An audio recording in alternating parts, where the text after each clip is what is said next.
Chapter 2857. It wasn't that Milo hadn't considered fighting Chun Zhao head-on. However, he doubted if he could take a punch from Chun Zhao. After all, he didn't have Baldur's undying body. Then, Chun Zhao tossed Milo Tanzik Williams onto Sabonis' back. He finally had the chance to sit on the dragon's back. It wasn't a riding position, but at least it satisfied his curiosity. As for the others, Chun Zhao couldn't be bothered. He just left Falui Lysander and Ryan Vilest where they were. There were also the remaining subordinates of Milo Tanzik Williams. Don't mess around. To tell you the truth, I'm working for that man. Falui Lysander looked at the inhuman people warily. These people were insignificant to Milo Tanzik Williams and Chun Zhao, but to normal people like them, they could basically kill a child with one slap. In fact, these people didn't have the intention to fight either. After all, Milo Tanzik Williams had been taken away by them. Right now, they had no interest at all. It was as if their fathers had died. Moreover, they could tell that Falui Lysander and Ryan Vilest knew Chun Zhao. Regardless of whether they knew each other or not, if they were targeted by such people, they wouldn't be able to survive even if they had a few lives. Milo Tanzik Williams didn't know where Chun Zhao was taking him. Anyway, he was on the dragon's back. He had recovered some of his divine power. But facing Chun Zhao, he really didn't have the courage to resist. Sabonis flew in the sky for half an hour and entered the LA area. Of course, Sabonis didn't enter the city.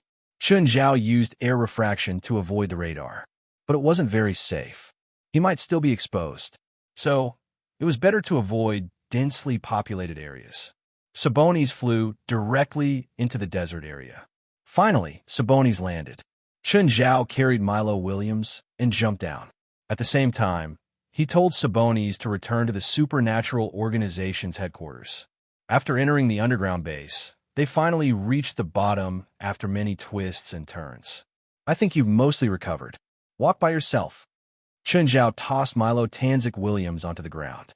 Milo Tanzik Williams's heart was in his throat. No matter how one looked at it, this gloomy underground base looked like a place where anti-human experiments were conducted. Moreover, the silence here was terrifying. It made Milo Tanzik Williams have a lot of bad thoughts. He wanted to run, but he was afraid that he wouldn't be able to take Chun Zhao's punch. At the lowest level of the base, an electronic door finally appeared. Chun Zhao entered a few passwords, and the door opened. Unlike the outside, the laboratory inside the door was very spacious and bright. However, there was no one there. It was still very empty. At this moment, the door of the room in front of them opened. Bifel walked out. He looked at Chun Zhao and then at Milo Tanzik Williams, who was behind him. Who is he? Test subject no. 2. Chun Zhao said casually. Oh, Bifel could not help but look at Milo Tanzik Williams seriously. For the time being, he did not notice anything special about Milo Tanzik Williams. He used to be Ares' servant. I brought him here to see Ares. They haven't seen each other for many years, so they must miss each other. Hearing Chun Zhao's words, Milo Tanzik Williams felt a chill in his heart. Bifel was even more interested in Milo. Judging from Chun Zhao's tone, this person seemed to have a lot of stories with Ares. Chun Zhao pushed open the door of a laboratory. Ares, Zhang Tianyi, and 23rd Blood Mary were all inside. They did not look like they were doing experiments at all. It was more like they were chatting about family matters. They sat in their chairs and chatted freely. When Milo Tanzik Williams was brought in, Ares looked up at him. I guessed that you would be brought here soon. My guess was right, Milo. Milo Tanzik Williams looked at Ares with a complicated and slightly awkward expression. He did not know how to address Ares. Should he continue to call him master? He could not. After all, he had betrayed Ares. But calling him by his name? That seemed very inappropriate. So, he stood there awkwardly, not knowing what to say. Of course, the others were not awkward at all, especially Chun Zhao and Bifel. They were looking forward to a good show. Unfortunately, they were disappointed. There was no intense conflict between the two. Especially Ares, his reaction was too calm. So calm that it was unacceptable. Zhang Tianyi and 23rd Blood Mary still did not know who Milo Tanzik Williams was. Ares, aren't you going to introduce him? Milo Tanzik Williams, Ares said. He used to be my servant. He swore eternal loyalty to me, and then he stole my divine power.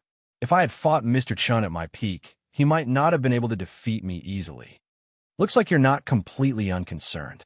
You're still holding a grudge against him, right? As a traitor, he ended up in the same situation as me. Of course I should be happy, Ares said matter-of-factly. Ares looked Milo Tanzik Williams up and down. And he should be your senior on the path to godhood. He has a lot of research value, Ares said in a gloating tone. Milo Tanzik Williams' face darkened. His divine power has changed beyond recognition. Looks like he tried many things in the past 2 years. Whether he succeeded or failed, he's very valuable, Ares said, still adding fuel to the fire. Everyone, I'm just a failure. I have no value at all, Milo Tanzik Williams said, pointing at Ares. He's a real god. He's the most valuable one. Ares still had that kind of indifferent attitude. You don't have to tell them that. They all know it. But I'm still happy that someone I hate has ended up like me. Ares was sitting here and chatting calmly because his divine power had been completely sealed. It was sealed by the 3 most powerful and knowledgeable people in the world. In terms of power, they could even be considered 3 extremely powerful gods. So, if it was not necessary, Ares did not want to struggle anymore. In this situation, he was happy to have another person who shared the same fate, especially when this person was a traitor that he could not live under the same sky with.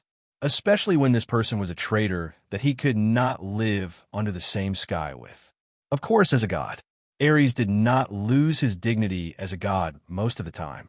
Even when he lost, Ares accepted it calmly. He did not beg for mercy, nor did he give up. Although he did not accept it gladly, at least he had calmness and rationality that most people did not have. Chapter 2858. Of course, the main reason for Ares' calmness was the past few days. He only accepted questions from Chun Zhao, Zhang Tianyi, Bifla, and the 23rd Blood Mary. Most of the time, it was just peaceful communication. They didn't really slice him up. However, Ares wasn't sure how long this method of research would last. If they still couldn't get the results they wanted before then he would probably face a real slicing study. At this time, Milo Tanzik Williams' arrival clearly took some of Ares' pressure off. Zhang, put a seal on him, Chun Zhao said, pointing at Milo Tanzik Williams. Soon, Milo Tanzik Williams' power was sealed. Divine power was sealed. Sealing him was much easier than sealing Ares. Ares was a true god. He wasn't any weaker than anyone present. Even in his weakened state, he couldn't be underestimated. But Milo Tanzik Williams was different. He was only powerful compared to ordinary people. But to the few people present, each of them could crush him with a single hand. No one knew how long Ares' seal could last. As for Milo Tanzik Williams, it was basically a seal that lasted until the end of time. Milo Tanzik Williams sat down on an empty chair. The others also returned to their seats. The atmosphere was more like a tea party. Mr. Milo, tell us about your plan to become a god, Chun Zhao said first. Milo Tanzik Williams hesitated for a moment, but in the end he said, in the beginning, I found information about Ares' tomb in a diary left behind by an elder in my family. At the time, I hadn't come into contact with the spiritual world, so I didn't believe in it. I didn't believe in the existence of gods and ghosts, and I didn't believe that Ares' tomb was real either. But I thought that I might be able to find something valuable in this so-called tomb, so I sent people to look for it. Later on, I finally found Ares' tomb after a few twists and turns and woke him up from his deep sleep. As he spoke, Milo Tanzik Williams glanced at Ares and continued. Then, he showed me extraordinary power and subdued me. He made me his spokesperson in the mortal world and gave me a divine power seed. Seed of divine power? Everyone looked at Ares. What is a divine power seed? Ares replied. First of all, humans cannot become the carrier of divine power. It requires a special bloodline and group of people to become a carrier, such as the descendants of gods or special bloodlines. If there are neither of these, then there is only a third option, and that is through the seed of divine power. To put it simply, it is a transformation process. The divine power seed can transform an ordinary person into a young god, which is the most basic divine body. It can basically satisfy the two conditions of carrying and using divine power. Can the divine body grow? Chen Zhao asked. Yes, I have a mature divine body, Aries said, and he accepted my seed of divine power, so he can receive my gift of divine power. And then you gave him the divine power? More accurately, I borrowed it, Aries answered. In the first year, I used Aries' divine power to do a lot of things. Some of them were his, and some of them were mine. I was not satisfied with the divine power I borrowed from him. I began to interact with people in the spiritual world, and then I met Balder. Everyone looked at Aries. Aries could feel everyone's gazes. Surprised, he asked, "What's wrong? What's wrong with Balder?" "You don't know him?" Chun Zhao asked. "Should I know him?" "Fine. You indeed should know him. After all, they were from different god systems and didn't live in the same era." Moreover, Aries had clearly just woken up. Balder and the Norse gods should have appeared while he was asleep. Moreover, the name Bader was not a very rare name in the West. I think my contact with him was all arranged by him. I don't know when he noticed me, Milo Tanzik Williams said. Milo Tanzik Williams said with a tinge of annoyance in his tone. No one knew what he was regretting. He said that he's an expert in this field. Through his research on me, he discovered that I have a certain connection with Aries. I can borrow divine power from him, and Aries can also take back the divine power he lent me. He calls this connection the Divine Power Hub, but he said that he found a way to forcefully reverse this master-slave relationship. That way, I can borrow Aries' divine power endlessly, and Aries can't take it back. Is this the truth behind your divine power being stolen? Aries shrugged helplessly. This method was developed by the Olympian gods. I never thought that there would be a loophole, nor did I expect that someone could use this method to counter me. Who is Balder? A god, the god of light in Norse mythology. He's not from the same race as you, so he's also a god. Aries found this result a little easier to accept. However, although Balder has extraordinary abilities, he still can't completely solve a problem, which is the carrier of divine power. Although Milo can steal my divine power, he can't produce divine power himself. It takes at least 1,000 years for a divine power seed to mature, so the divine power that Milo can steal is very limited. However, he's also a smart man. He knows how to squander my divine power and keep me in a weak state. As he spoke, Aries gave Milo Tanzik Williams a look of approval. Balder isn't completely unable to solve this problem, Milo Tanzik Williams said. Oh, he has a way. Aries couldn't stay calm. After all, if it was just a problem of stealing divine power, Aries could still remain calm. After all, it would take Milo Tanzik Williams more than 1,000 years to truly grow into a mature divine body. And in these 1,000 years, as long as Aries found Balder, or Aries asked Shilai Wenger for help to dissolve their relationship, the problem would be solved.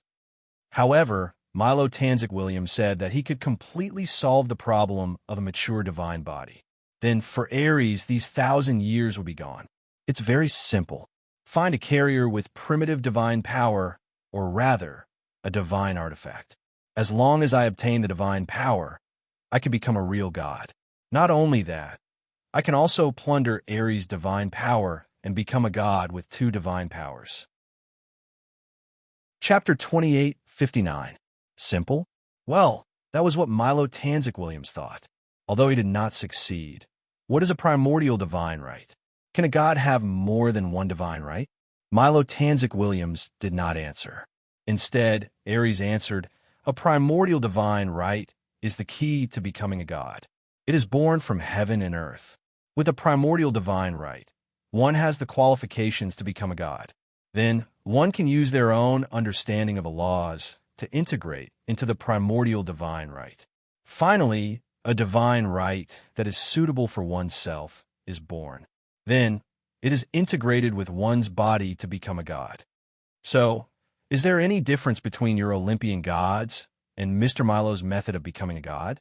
It is not certain whether his method will succeed, so I do not know what the difference is.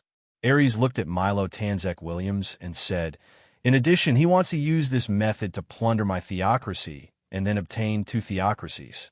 In theory, it is feasible, but he has obviously fallen into a misunderstanding.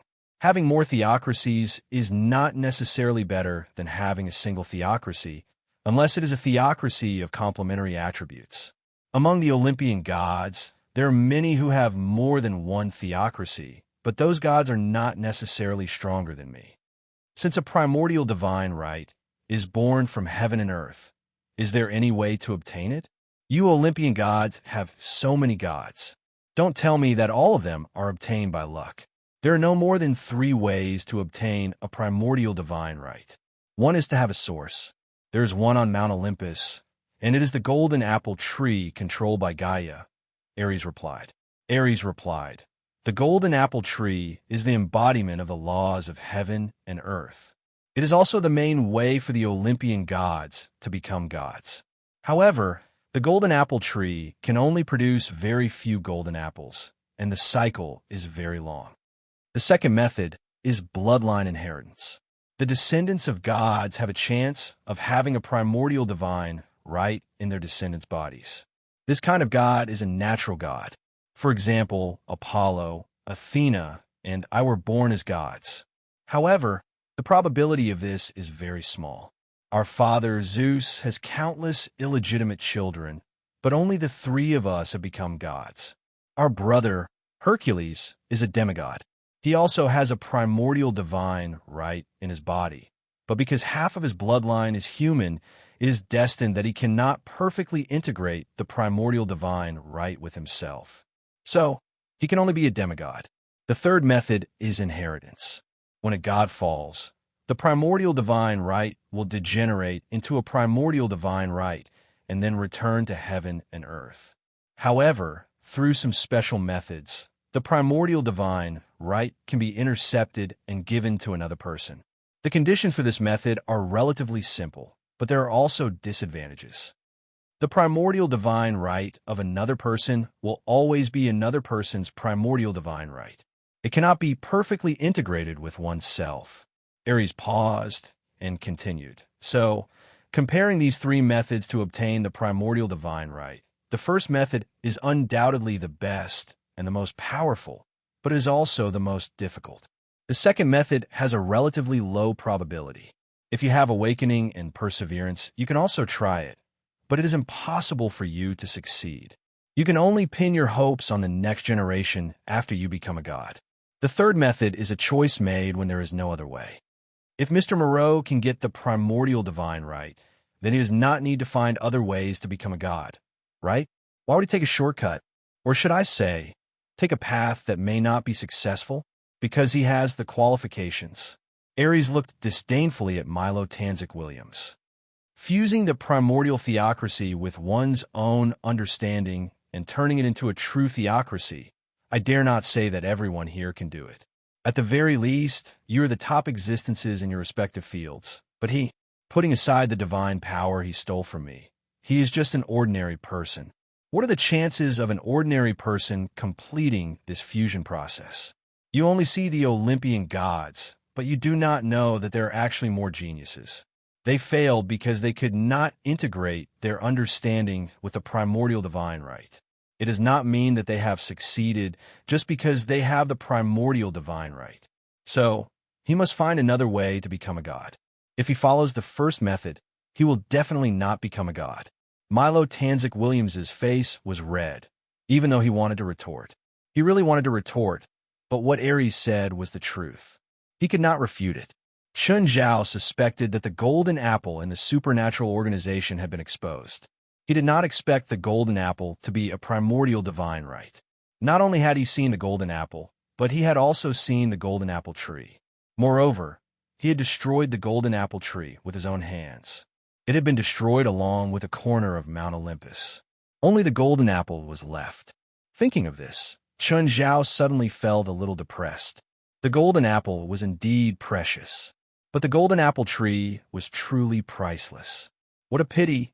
Mary, the 23rd blood, looked at Chun Zhao meaningfully.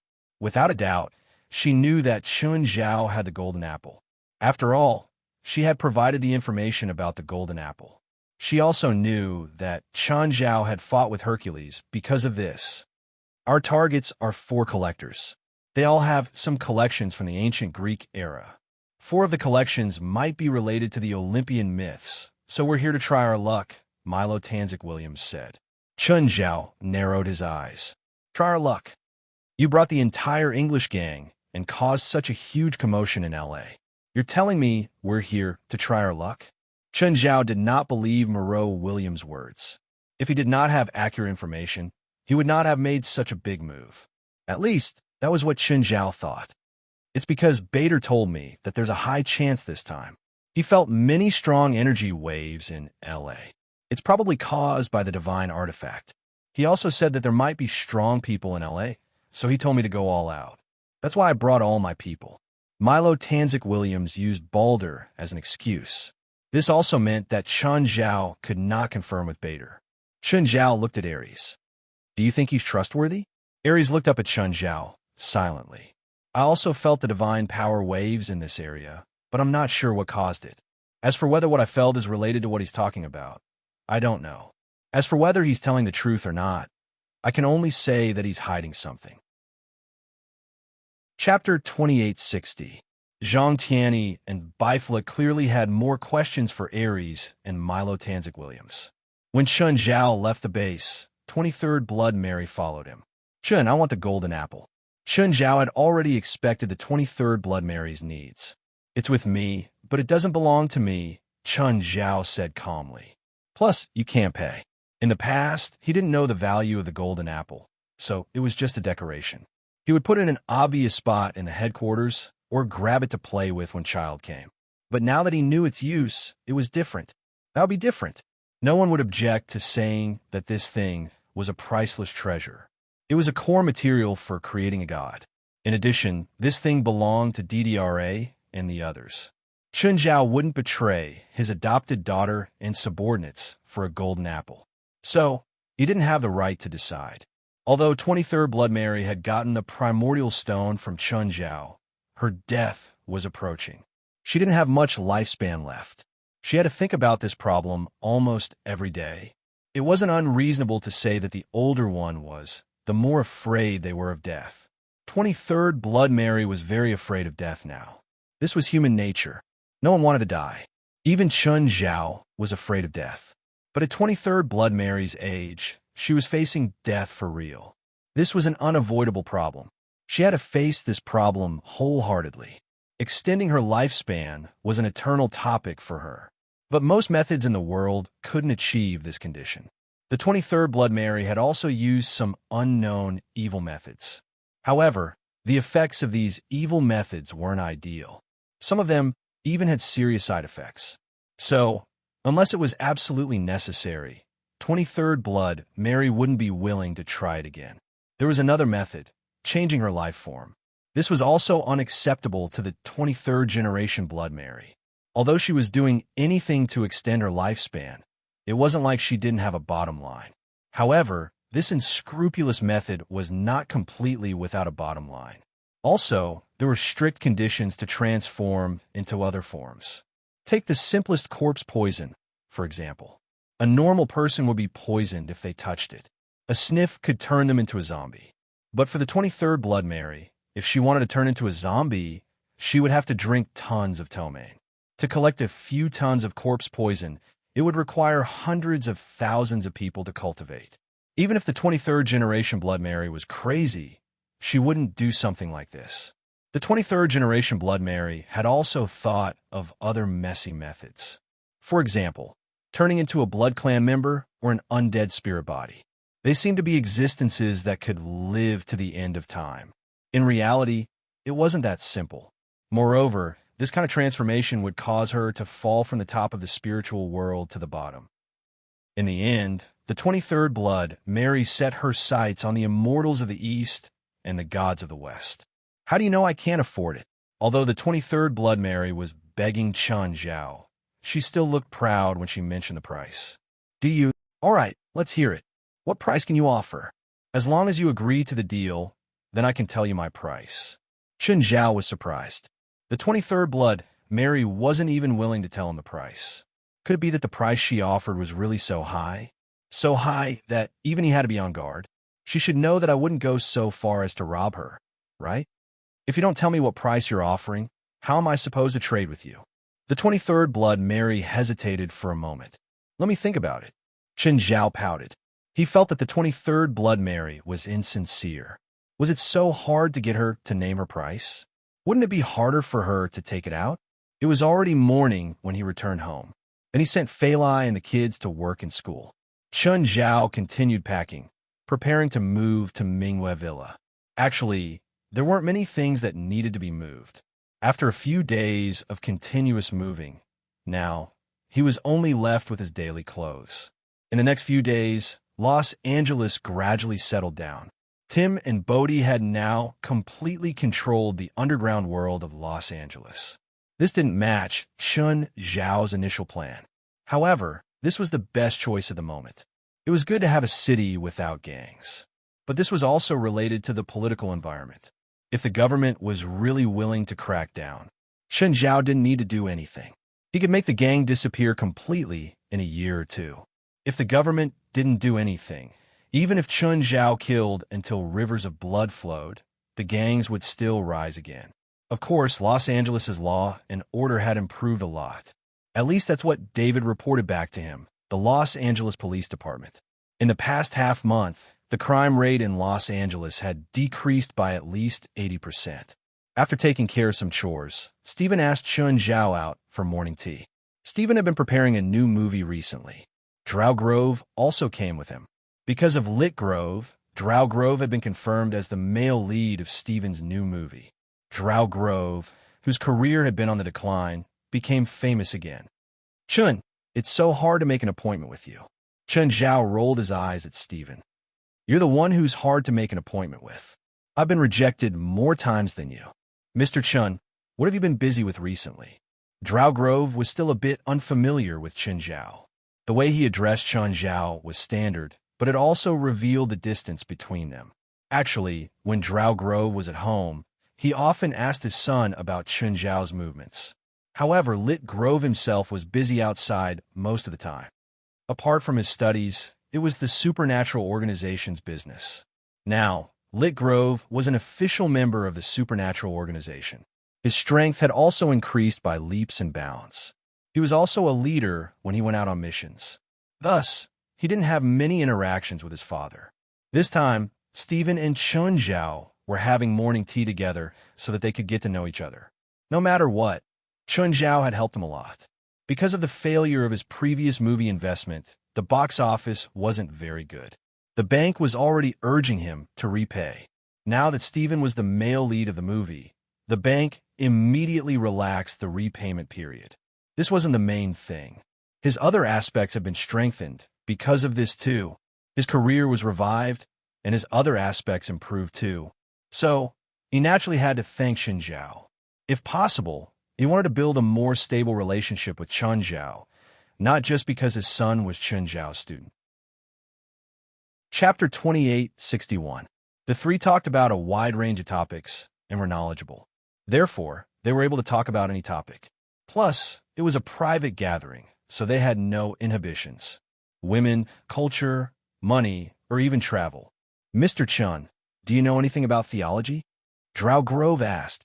Chen Zhao and Stephen were both stunned. Did he understand something? Stephen knew that Chen Zhao had some sort of supernatural power. He and Chen Zhao had the same idea.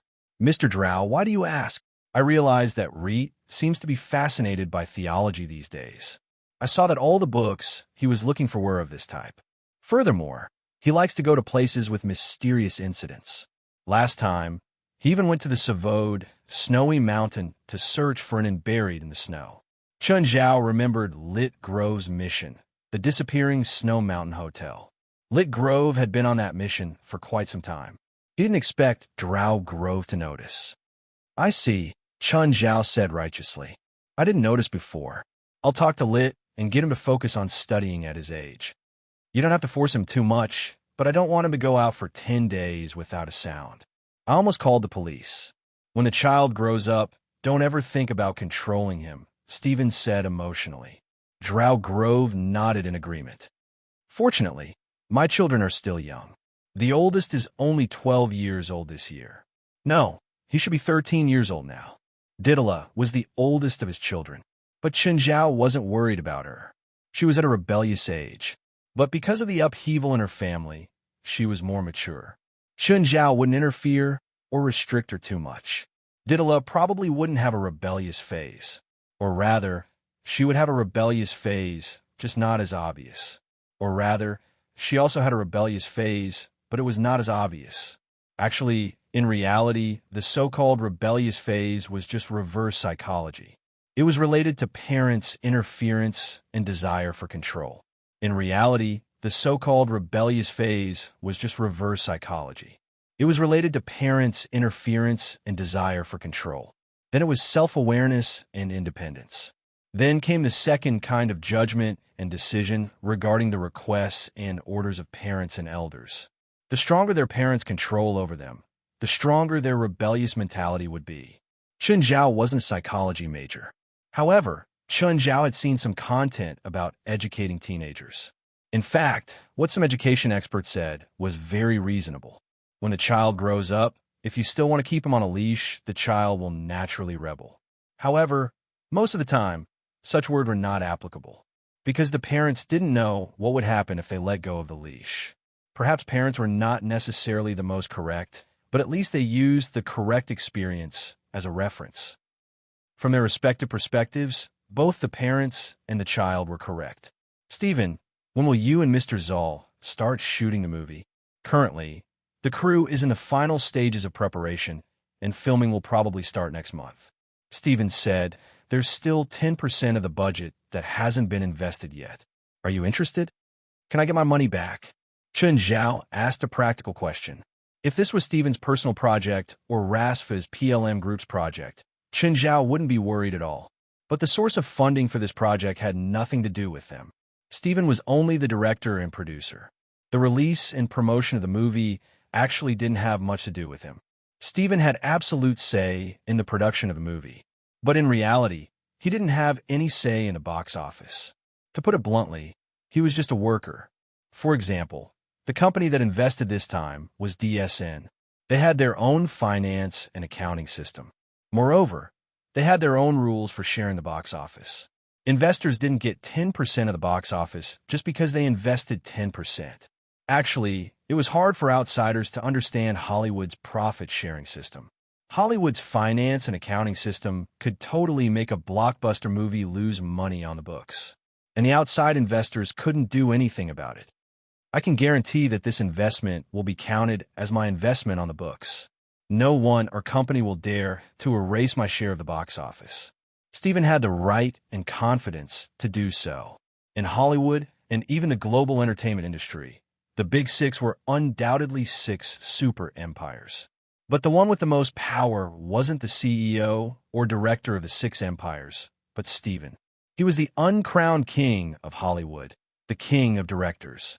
Personally, he might not be able to compete with these Hollywood giants, but his influence was enough to bankrupt the reputation of these giants. In this business-oriented era, losing credibility was a very scary thing. Partners, investors, and even banks would lose trust in this company. How much do you need? Chen Zhao asked. Actually, Stephen didn't lack investment in anything he shot now. All the big companies and investors waived their checks. As long as Stephen nodded, it would almost be a profitable investment. Stephen just wanted to make money with Chen Zhao. Actually, Stephen was returning the favor.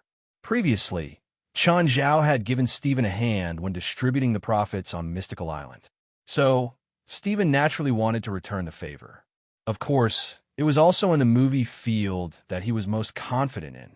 Perhaps the benefits of the two were different. A 10% investment was already the largest investment share he could get. Drow Grove was a bit envious. Even as the main actor, he didn't have the right to invest. Stephen's project was completely different from the one he'd invested in before. Back then, Drow Grove had invested in and acted as the main actor. In order to get investments, he'd almost broken his legs. He'd begged for a bank loan and used all sorts of collateral to barely get the budget. Later on, the film had to be released in a hurry due to overspending. There were many flaws that couldn't be fixed or res-hot. This caused the quality of the film to drop. In the end, it also failed miserably at the box office. On the other hand, it was Steven's project. He didn't even need to get investments. With just one shout, all the big companies and banks would suck up to him and give him checks. He really wanted to lie on Steven's bed. This was the difference. His achievements in acting were indeed higher than most actors.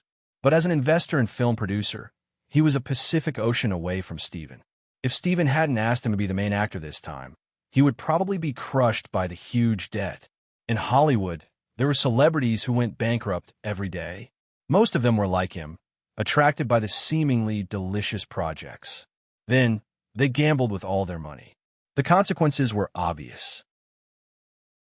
Chapter 2862. In the end, Steven asked Chun Zhao for $20 million, 10% of the investment. Actually, as an investor, Chun Zhao didn't really care about this investment. He just treated it as supporting Steven's business. Just then, two dark business cars stopped by the roadside. First, a few black-clothed people got out. The black-clothed men were about to come over to them. In the end, he was stopped by Steven and Drowgrove's bodyguards. They all wore black suits, leather shoes, and black superglasses. They were all the same. Then, the two groups of black-clothed men began to communicate. They pointed at Chun Zhao and Steven. After a while, Steven's bodyguards walked over. Mr. Chun, they seem to be the bodyguards of a European duke. He's in the car and wants to talk to you. Chun Zhao knew all of Steven's bodyguards, so he spoke more casually. Chun Zhao knew who it was. It was 23rd Blood Mary. She was in the car now. Both Drowgrove and Steven were surprised. They didn't expect Chun Zhao to be related to European nobles. Chun, I have something to do in the afternoon. I'll be leaving now. Mr. Steven, I still have to discuss the script with you. Let's go together. The two of them knew what was good for them and left. Then Chun Zhao entered the business car. 23rd Blood Mary sat across from him. Chun Zhao casually sat in front of the 23rd Blood Mary. 23rd Blood Mary didn't speak. She didn't even look at him. Instead, she was thinking and contemplating, not speaking. Chun Zhao didn't speak either. He played with his phone in boredom. Just like that, more than 10 minutes passed. Chun Zhao put down his phone and looked at 23rd Blood Mary. You still haven't decided? If I didn't, I wouldn't have come. Chun Zhao understood. If 23rd Blood Mary didn't make a decision, then the two would pretend that nothing had happened. However, the more cautious Mary was, the more curious Chun Zhao was. What exactly did she have? It was hard to even speak. Even if she said she had a divine artifact, was she afraid that Chun Zhao would snatch her divine artifact? I found something not long ago, 23rd Blood Mary said calmly. You plan to trade this for the golden apple? Yes. The 23rd generation Blood Mary nodded. I'm very curious. What exactly is it that makes you so cautious? Do you not trust me or what? Indeed, Chun Zhao liked to snatch things too. But robbing also depended on the person. Chun Zhao was sure that he couldn't snatch the 23rd Blood Mary. The 23rd generation Blood Mary's strength, identity, and social status gave her enough protection. Under any circumstances, Chun Zhao would attack 23rd Blood Mary. They all thought that Chun Zhao had to give up everything. Family, wealth, status, and reputation would all be gone. I know, but I'm worried that if this information is leaked, I'll become the target of public criticism. What is it? You can't even trust me. Chun Zhao was more curious. What was it that could make the 23rd Blood Mary so cautious? Mimir Spring. What the hell? Forgive Chun Zhao's ignorance, but he really hadn't heard of such a thing. In layman's terms, it's the fountain of wisdom. I've never heard of such a thing before. There are at least 800 in 1,000. Can you be more specific? Chun Zhao still didn't understand. To be honest, there were legends about the fountain of wisdom and water of wisdom all over the world.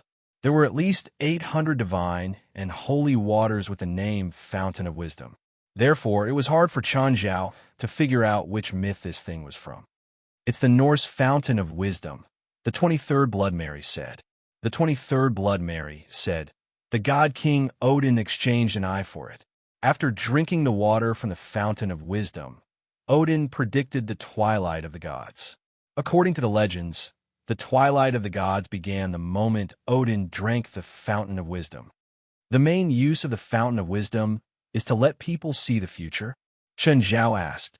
No, it's to obtain infinite knowledge and the power of omniscience and omnipotence. Chen Zhao rolled his eyes. You and I both know that wisdom and power can't be obtained by drinking water. At their level, they were actually equivalent to some gods and myths and legends. It wouldn't be an exaggeration to say that they were the gods of this era. Therefore, to them, many myths and legends were no longer a matter of whether they were credible or not. It was a matter of understanding and not understanding. In their eyes, knowledge and power weren't so incomprehensible anymore. I know, but the Fountain of Wisdom is different. How is it different? The Fountain of Wisdom is produced by the World Tree. It contains the truth of the world. Just like how the golden apple is born from the world and contains the power of laws, the Fountain of Wisdom is the same. It's just that the way they're produced is different. Have you drunk it before? How do you know it really has such an effect? Besides, how do you know that you've obtained the real Fountain of Wisdom? I can tell if it's real or not, Blood Mary said calmly. The 23rd Blood Mary said indifferently, because the one guarding the Fountain of Wisdom was Demon Wolf Fenrir. I obtained the Fountain of Wisdom by killing Fenrir. Chun Zhao inhaled sharply. Fenrir was the most famous wolf. The one that killed Odin in one bite was said to be able to devour the world. He was killed by Blood Mary of the 23rd generation. Indeed, the strength of this group of old fellows was not to be underestimated. No matter how much of the legend was true, anyone who could defeat and kill the demon wolf Fenrir was definitely a top figure. Furthermore, even when I'm just holding the bottle of the spring of wisdom, I can feel knowledge constantly flowing into my mind. It's the truth that comes from all things in the world. I can't imagine what it would be like if I were to drink it directly. Then why don't you drink it directly? I don't dare to drink it. Blood Mary actually chickened out. She actually chickened out? She even dared to use arsenic as seasoning. She actually didn't dare to drink the legendary Fountain of Wisdom? Why? Is it poisonous? Odin is the king of gods in Norse mythology. He has to pay the price of an eye. I don't know what price I have to pay. No, Odin was bitten to death by Fenrir. If you can defeat Fenrir, it means that you're stronger than Odin. There's no need to be scared. Chapter 2863. From Ares, I found out the origin of the golden apple. It's the core item for becoming a god. Everyone was shocked. Although they had also imagined the use of the golden apple, but they didn't expect it to be the key to becoming a god. Uncle, do you want to use the golden apple to become a god? Xin Li didn't object to Chun Zhao using the golden apple. The others were conflicted and hesitant. Not everyone was willing to give the golden apple to Chun Zhao for free, even if they'd gotten the golden apple because of Chun Zhao. But after understanding the value of the golden apple, they couldn't help but want it. Of course, you can't become a god with the golden apple. It's quite difficult. At least, I'm not confident. You guys, it'll probably be even more difficult. But someone wants to exchange your golden apple with something of equal value. I called you here to ask if you're willing to exchange. Something of equal value? That was the golden apple, the key item to becoming a god. Was there anything else in the world that could be of equal value to the golden apple? Uncle, what is it? Water of wisdom. It's what Odin drank in Norse mythology, Chun Zhao answered. Everyone looked at each other. Most of them were hesitant. They didn't deny the value of the water of wisdom. They accepted that it was of equal value to the golden apple. Of course, both of these divine items had immeasurable value. Therefore, it was impossible to really divide the price into US dollars. Therefore, the value was roughly the same, which was acceptable to them. Ruan Faxbin was the most excited. After all, he'd already studied the golden apple. But he didn't get anything. He'd extracted a small amount of skin from the golden apple's surface, but it turned into gold immediately. So he had no progress on the golden apple. This also meant that the golden apple couldn't be divided into 5 parts. Once it was divided into 5, the other 4 parts would definitely become normal gold. Only the largest part would inherit all the golden apple's characteristics. This made Ruan Faxbin's research difficult. But if it was the water of wisdom, it would be much simpler. Plus, Ruan Faxbin was very interested in studying the water of wisdom. So, he agreed with the deal wholeheartedly. Xin Li was completely on Chun Zhao's side. Uncle, why don't you use the golden apple to become a god yourself? As I said, it's very difficult. If I were to use it, I'm not sure if I can succeed. Besides, the golden apple doesn't belong to me, it belongs to you. Chun Zhao looked to call on Moore and Lisa. You guys, tell me your opinions too. What opinion could they possibly have? Back then, regarding the distribution of the golden apples, everyone had already agreed that if one of them wanted to obtain the complete golden apple, they would have to pay the price. In that case, he would have to find 4 items equal to 1/5 of the value of the golden apple. This was the only way to obtain the rights to the golden apple. But what did the golden apple mean? In the past, it was already a peerless treasure. Now, after knowing the true use of the golden apple, Lin Fan was stunned. With their abilities, it was even more impossible for them to find treasures of equal value. So far, they hadn't found any of them. Or rather, he didn't even bother to look for her. Even if it was only 1/5 of the golden apple, it was still a rare treasure. How could he find it so easily? Out of the 5 of them, Xin Li had the highest chance of winning. After all, Xin Li was Chun Zhao's adopted daughter. With Chun Zhao's help, it wasn't impossible for Xin Li to find treasures equal to 1/5 of the value of the golden apples. President, you decide. Colin's answer was actually very negative. One reason was because of Chun Zhao's power and identity. The other reason was that he didn't feel like he had much say. He felt that the others would definitely listen to Chun Zhao. Thus, his answer wasn't important. Of course, there was another important point. He felt that this trade was definitely very important. With his status and power, he almost didn't have a chance to interrupt. And Chun Zhao was undoubtedly the person with the most power to make the decision. Moreover, he didn't mind letting Chun Zhao make the decision. No matter how he looked at it, Chun Zhao was the best candidate. President, I'll listen to you too. Me too.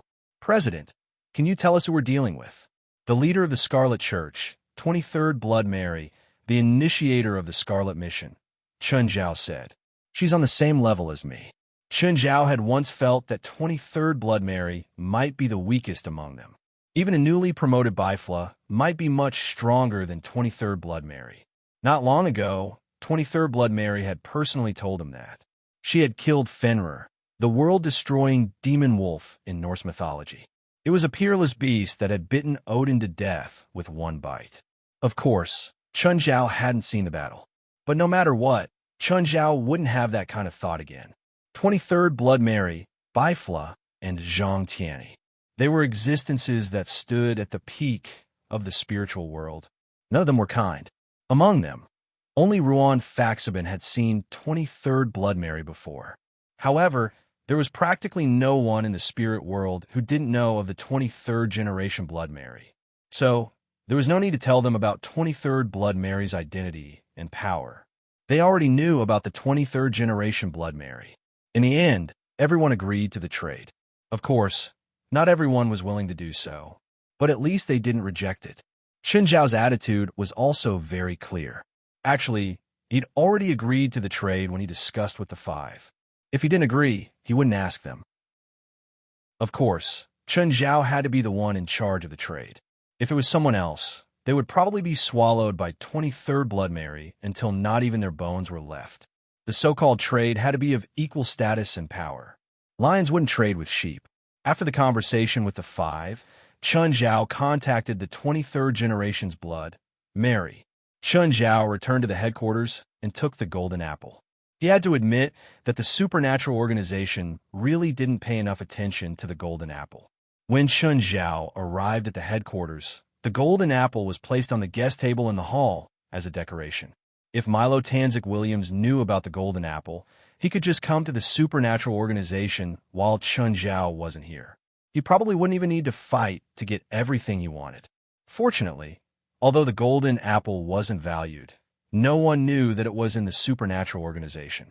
Or rather, the people in the organization were too lazy to tell others about the golden apple. Chapter 2864. 23rd generation Mary and Chun Zhao met. This time, they chose a remote location for the transaction. There wasn't a third person present.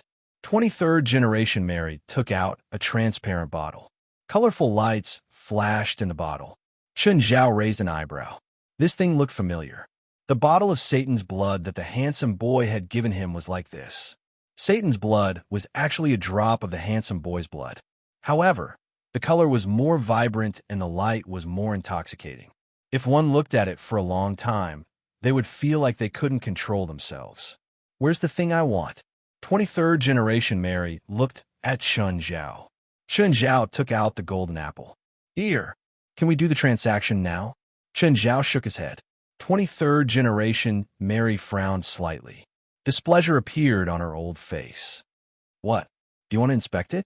No, I believe it's real, but I feel like I'm losing out. What do you mean? Cancel the transaction? I just want you to make up for the difference.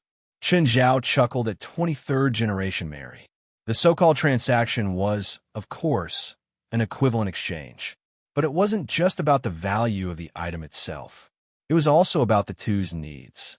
To 23rd generation Mary, the golden apple was a very urgent necessity. It was a very urgent necessity.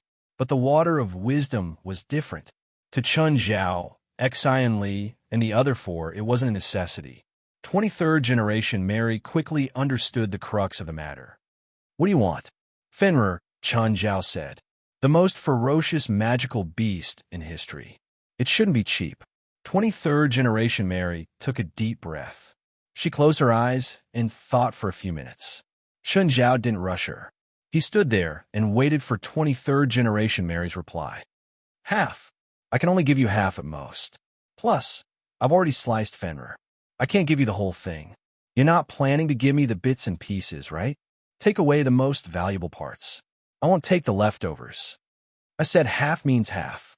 I can't give you half of the magic core. That's the core and the most valuable. If I cut it in half, it'll be destroyed. You also said that monster cores are the most valuable. If you don't give me half of them, then this deal won't make sense. I didn't say that I won't give it to you. I'll find something of equal value to exchange with you.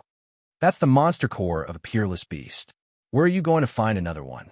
I didn't say I'd give you another monster core of a peerless beast. My Scarlet Church has existed for 1,000 years and has countless treasures. It's not impossible to find a treasure of equivalent value. Hearing Mary's words, Chun Zhao was speechless. Why does it sound as simple as looking for a few dollars in a drawer? His supernatural organization had accumulated quite a bit over the past 2 years. But the most precious things seemed to be Haber Tim Moorhaber's corpse. This thing could be said to be precious, but it really couldn't compare to Fenrir's corpse. At least, in terms of level, Fenrir was definitely higher than Haber Tim Moorhaber. Judging from what the 23rd Blood Mary said, she seemed to have a whole drawer of these things. What should I do? I suddenly want to rob the Scarlet Church. The 23rd Blood Mary seemed to feel Chun Zhao's unfriendly gaze. She immediately glared at him. Are you thinking of robbing the Scarlet Church? Of course not. Chun Zhao's thoughts were seen through. He smiled awkwardly. Let's go. Bring it back later. There were some things that everyone knew. It was just a thought for a moment. But he definitely couldn't hide it from the 23rd Blood Mary. She would probably increase her vigilance when she returned. It couldn't be helped. Being targeted by someone like Chun Zhao was a very dangerous thing.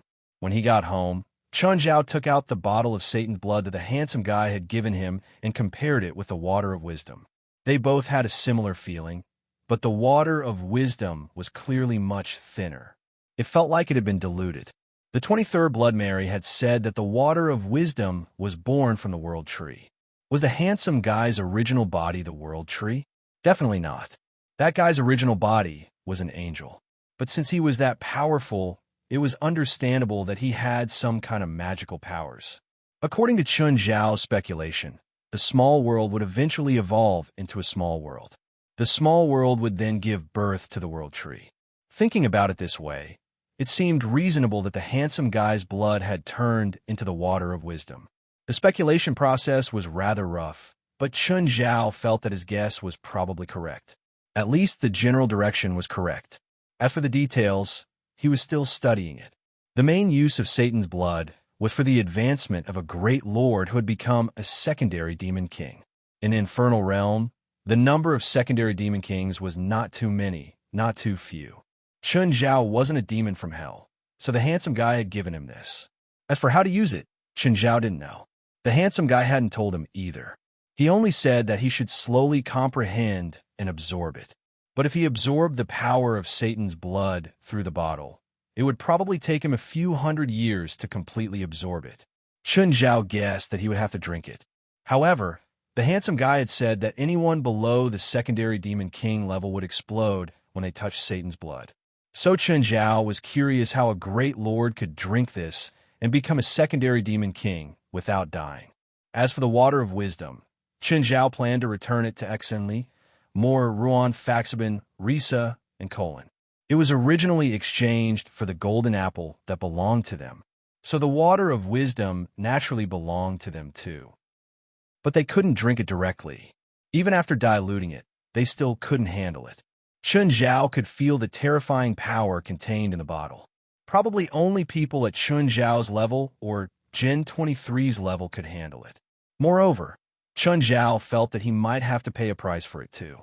After all, according to Blood Mary 23, Odin in Norse mythology had sacrificed an eye to drink the water of wisdom. She had also sensed the risk of drinking it. This meant that the water of wisdom wasn't as good as imagined.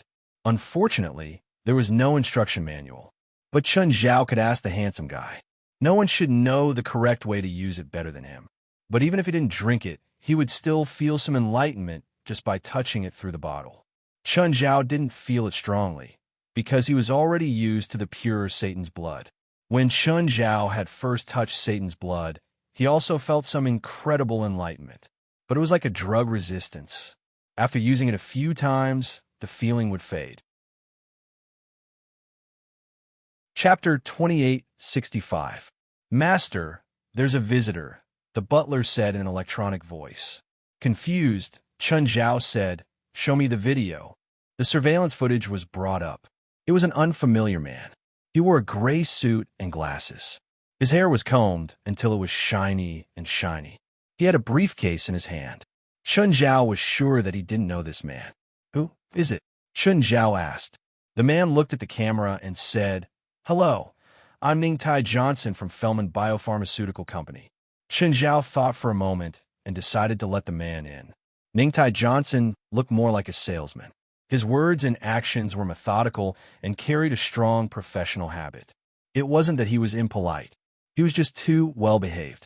Seeing Chun Zhao at the door, he immediately greeted him with a smile and shook his hand. "Hello, I'm Ningtai Johnson, the investment manager of Fellman Biopharmaceutical Company. This is my name card." Chun Zhao glanced at the card and put it away. He would probably throw the card away later. "Hello, what can I do for you?" "Our company has 30 years of history. We've developed many popular medicines in the market. We've done research on epilepsy and Alzheimer's disease. Currently, we're working on these two diseases. Our research on epilepsy has reached a critical stage. However, due to lack of funding, there hasn't been any progress. Mr. Chun, are you interested in investing in us? Do you have any information?" Chun Zhao was a doctor, so he wasn't unfamiliar with epilepsy. Epilepsy was a neurological disease. It wasn't an incurable disease. Current medical technology had a chance of curing it. There were also some special drugs that could control the disease. Therefore, if the other party was researching special drugs for epilepsy, it would be difficult to compete with the special drugs that were currently dominating the market unless it had a very good effect in a short period of time. Therefore, Chun Zhao wasn't too optimistic about this. Of course, if the other party could provide information that could make Chun Zhao's eyes light up, Chun Zhao didn't mind investing some money. "Sorry, I'm only the investment manager. Our research is in a confidential stage, so I can't take it out casually." "Then where's your company? Where's the production line? Where's the research lab? You should have the company's main information, right?" Chun Zhao hadn't heard of Fellman Biopharmaceutical Company, so he was still cautious. Of course, there were at least 800 pharmaceutical companies in the world. So, Chun Zhao wasn't sure who this person was. Ningtai Johnson's mannerisms were also very normal. Chun Zhao didn't notice anything strange. Of course, there was nothing strange. However, the other party had yet to produce any information. So, he wanted to take millions of dollars from Chun Zhao with just a few words. It must be a little whimsical. Even if the government wanted to collect taxes, they still had to provide financial reports. Not to mention investment. Most of our research is relatively hidden, so the research laboratory is not open to the public. The production line and the laboratory are together, and there's only one branch that is connected to the outside world. It is currently located on the 36th floor of the Lyle Business Building on Huan Ning Street, 5th Avenue, New York. If that's all, I'm afraid I can't invest, Chun Zhao said honestly. There was no need for Chun Zhao to beat around the bush with his opponent's identity. Giving a direct reply would also stop her from pestering him, although the other party had given him the address of a branch. However, this kind of address was basically just a shell company. There were only a few liaisons and then a few employees. Then, he disappeared from the face of the earth. By then, it wouldn't be just the investors. Even the employees wouldn't be able to ask for pay. There were countless such scams all over the world. Chun Zhao still couldn't be sure if it was a scam company. However, judging from the other party's behavior, Chun Zhao was more inclined to his guess. Mr. Chun, our company really has a bright future. Are you sure you don't want to invest? Once our research succeeds, it won't be a matter of whether you want to invest, but whether we can let you in. Sorry, I have enough money. Thank you for your kindness. His company was already one of the most profitable in the world. There were probably less than a handful of companies that could compete with his cash flow. Would Chun Zhao care if a nameless company was profitable? Even if it was profitable, it would only give him some pocket money. Would he regret it just because he had less pocket money? That was ridiculous. Ningtai Johnson was helpless. The man before him was indeed very rich. Just by looking at the palace-like manor, he knew how rich he was. Okay, if Mr. Chun is interested in this in the future, please contact me immediately. Okay. Smiling, Chun Zhao invited Ningtai Johnson out of the manor. Ningtai Johnson looked back at the luxurious manor and then left helplessly. Chun Zhao looked at Ningtai Johnson's back and took out his phone. Alex, help me look up a company. Chun Zhao glanced at the name card. Fellman Biopharmaceutical Company. Alex made Chun Zhao wait for less than 30 seconds. Then she said, "This is a shell company with a registered capital of $100,000.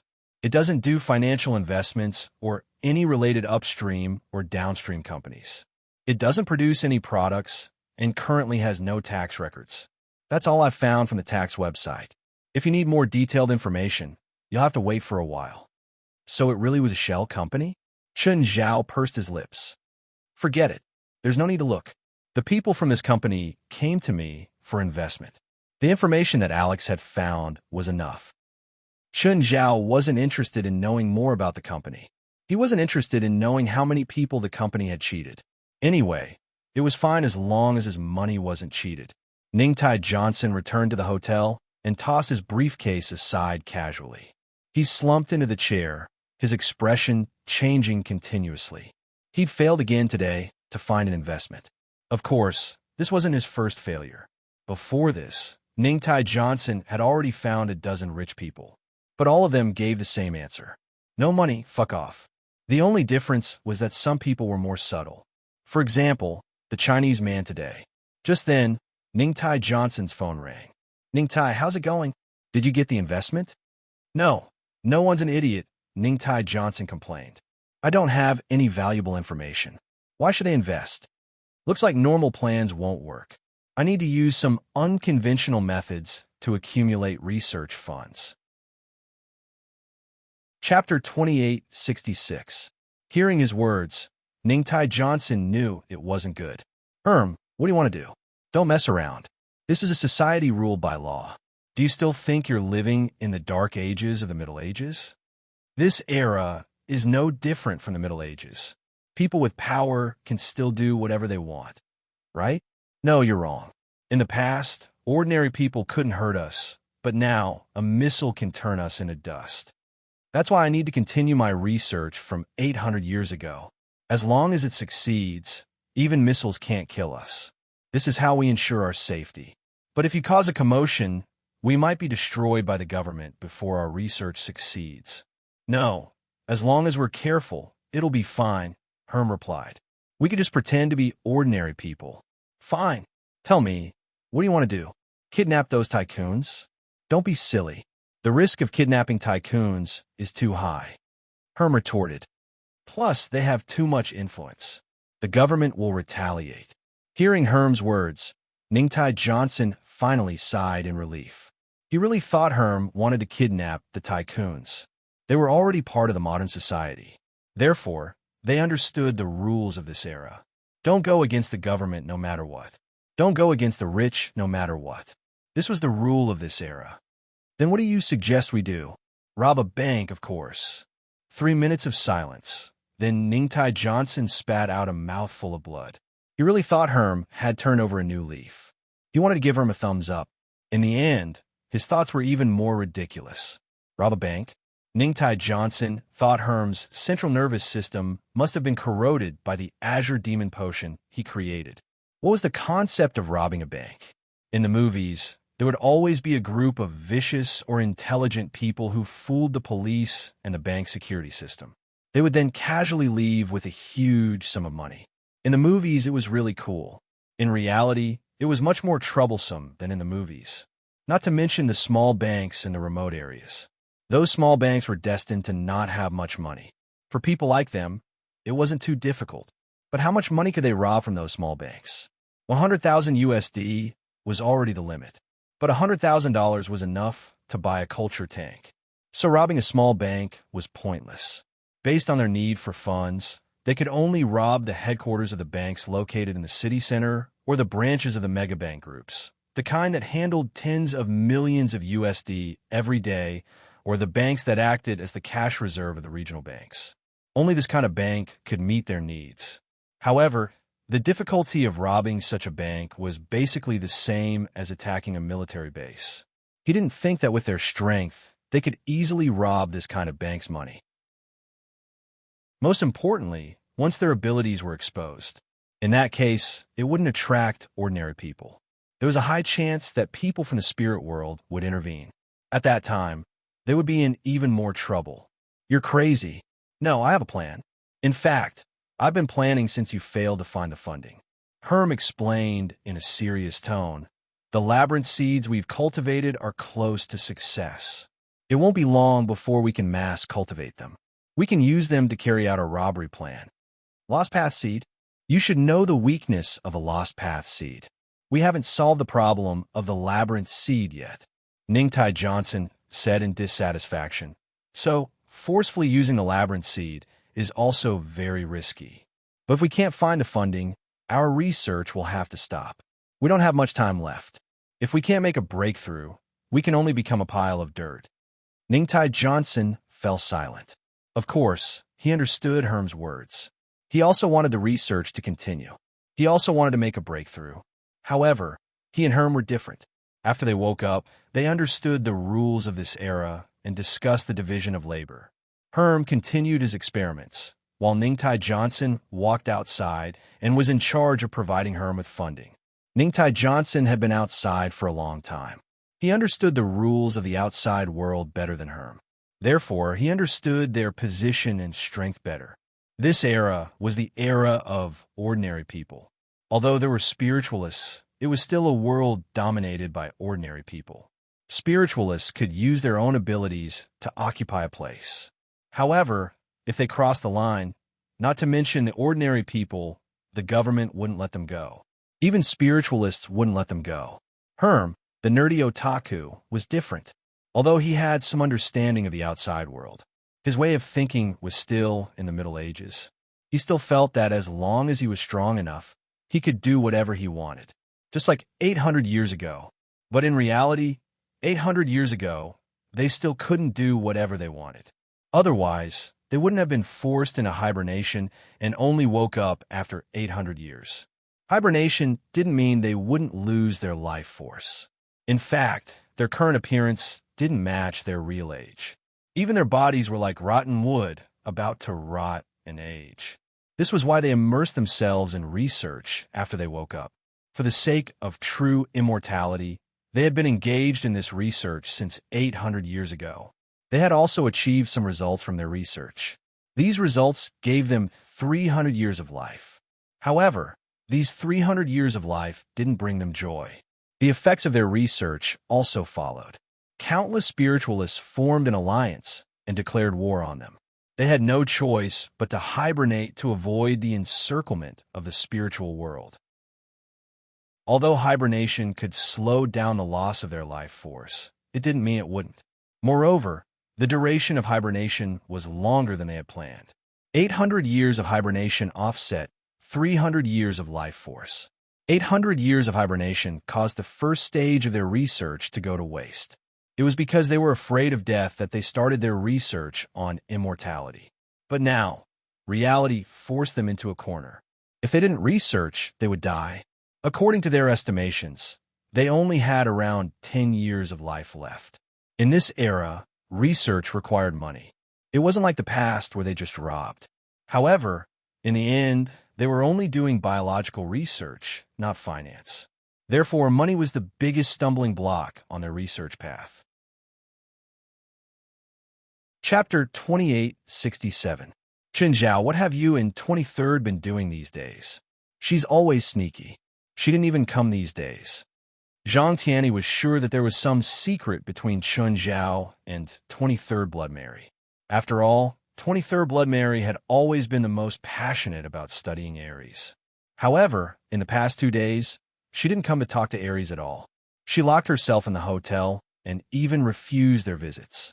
They would never believe that there was nothing going on between her and Chen Zhao. 23rd Blood Mary couldn't tell them anything. Zhang Tianyi naturally asked Chen Zhao. Zhang Tianyi remembered that Chen Zhao and 23rd Blood Mary had talked privately that day. He didn't know what they talked about. However, it was definitely because of that conversation. Why do you ask? It has nothing to do with you anyway. How can it have nothing to do with you?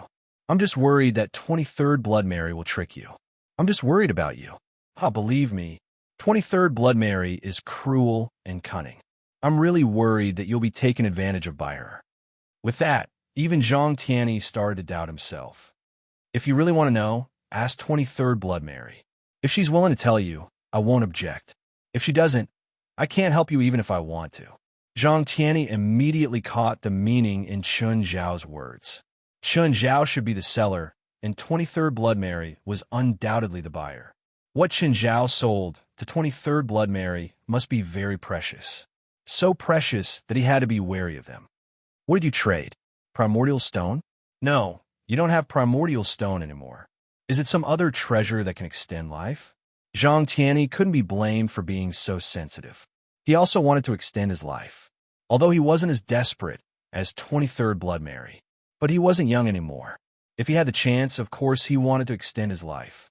Only longevity could make 23rd Blood Mary let go of such an important thing. It's not longevity. 23rd Blood Mary didn't come for another reason. If you really want to ask her, wait until she's done. You really can't say, what did you sell the 23rd Blood Mary? I want some too. It's gone. There's only one of it left. You won't be able to find a second one in the world. Even if you can find a second one, you won't be able to afford it. Zhang Tianyi was immediately displeased. Are you looking down on me or Mount Longhu? You can think whatever you want. There's only one item anyway. Even if you want to buy it, you won't be able to. You really can't reveal anything? Go ask the 23rd generation. I should protect the privacy of the consumers. Zhang Tianyi rolled his eyes. Forget it. I'll go find her. He ended the call with Zhang Tianyi. The Mingwe villa was almost ready. In the next 2 days, their family would move to the Bright Moon Villa. Portia, where are we going? Navika Lena asked. She had never been to Mingwe Villa. She had been running around for the past 2 days, helping Chen Zhao with an errand. He was Chen Zhao's assistant, amateur accountant, and non-professional legal consultant. Navika Lena was much more useful than Portia. Of course, Portia was also highly educated. However, her high degree of education was incompatible with her current job. Most of her job overlapped with that of a nanny. The most challenging job was to take care of the children. Navika Lena was different. She was a professional in both accounting and law. Boss's other manner. Boss's other manners? Of course. Is that strange? Navika Lina finally saw Mingyu Villa. It was completely different from the tranquility and leisure of Mirror Lake Manor. Mingyu Villa was located on the coastline, which meant that it was noisy.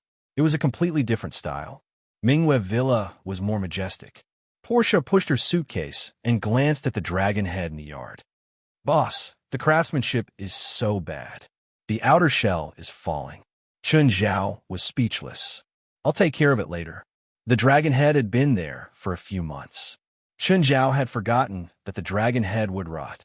Of course, the dragon rotted very slowly. That was why there weren't any disgusting scenes. Plus, there were ventilation all around. The sea breeze blew over and took away all the smell. Fortunately, Portia and Navika Lina didn't get suspicious. Portia only thought that it was a poor craftsmanship. Back then, Chun Zhao had spent a lot of money to hire a Hollywood prop artist to do the script. But how should he deal with it? Throw it away? It was a dragon head after all. It was valuable, even though the preservation wasn't done well. However, even the dragon bones and dragon horns were still very valuable. But put away? Where should he put it? The warehouse in the supernatural organization's headquarters was almost filled with all kinds of dragons. More than once, Chun Zhao had complained to West. Could he stop hunting dragons? If he continued, the dragons would become protected animals. But the warehouse couldn't fit that many. Who in the supernatural organization didn't want to use 1 or 2 dragon parts as decorations? Now, the bodies of these dragons were in an awkward position. It was tasteless, but it was a pity to throw it away. No matter how precious something was, its value would be greatly reduced if it was overused. Should he give it away? Chun Zhao thought for a while and decided to give the dragon head away. Hey, Gavich. Mr. Chun, what's up? I have a dragon head that's almost rotting.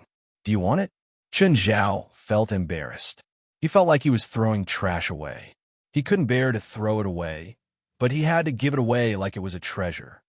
Yes, Lila Gavik screamed at the top of his lungs. Wasn't that obvious? That was the head of a giant dragon. You couldn't even buy it on the market. Every time there was a magic item made from a dragon's body, it would be sold out as soon as it was put on the shelves. Lila Gavich knew that Chun Zhao had killed many dragons, so he could ignore the dragon's head. Even if he didn't keep it, he could kill one when he needed it. But other people didn't have Chun Zhao's power. Even though he was already an elf, he still had to tremble when facing a dragon.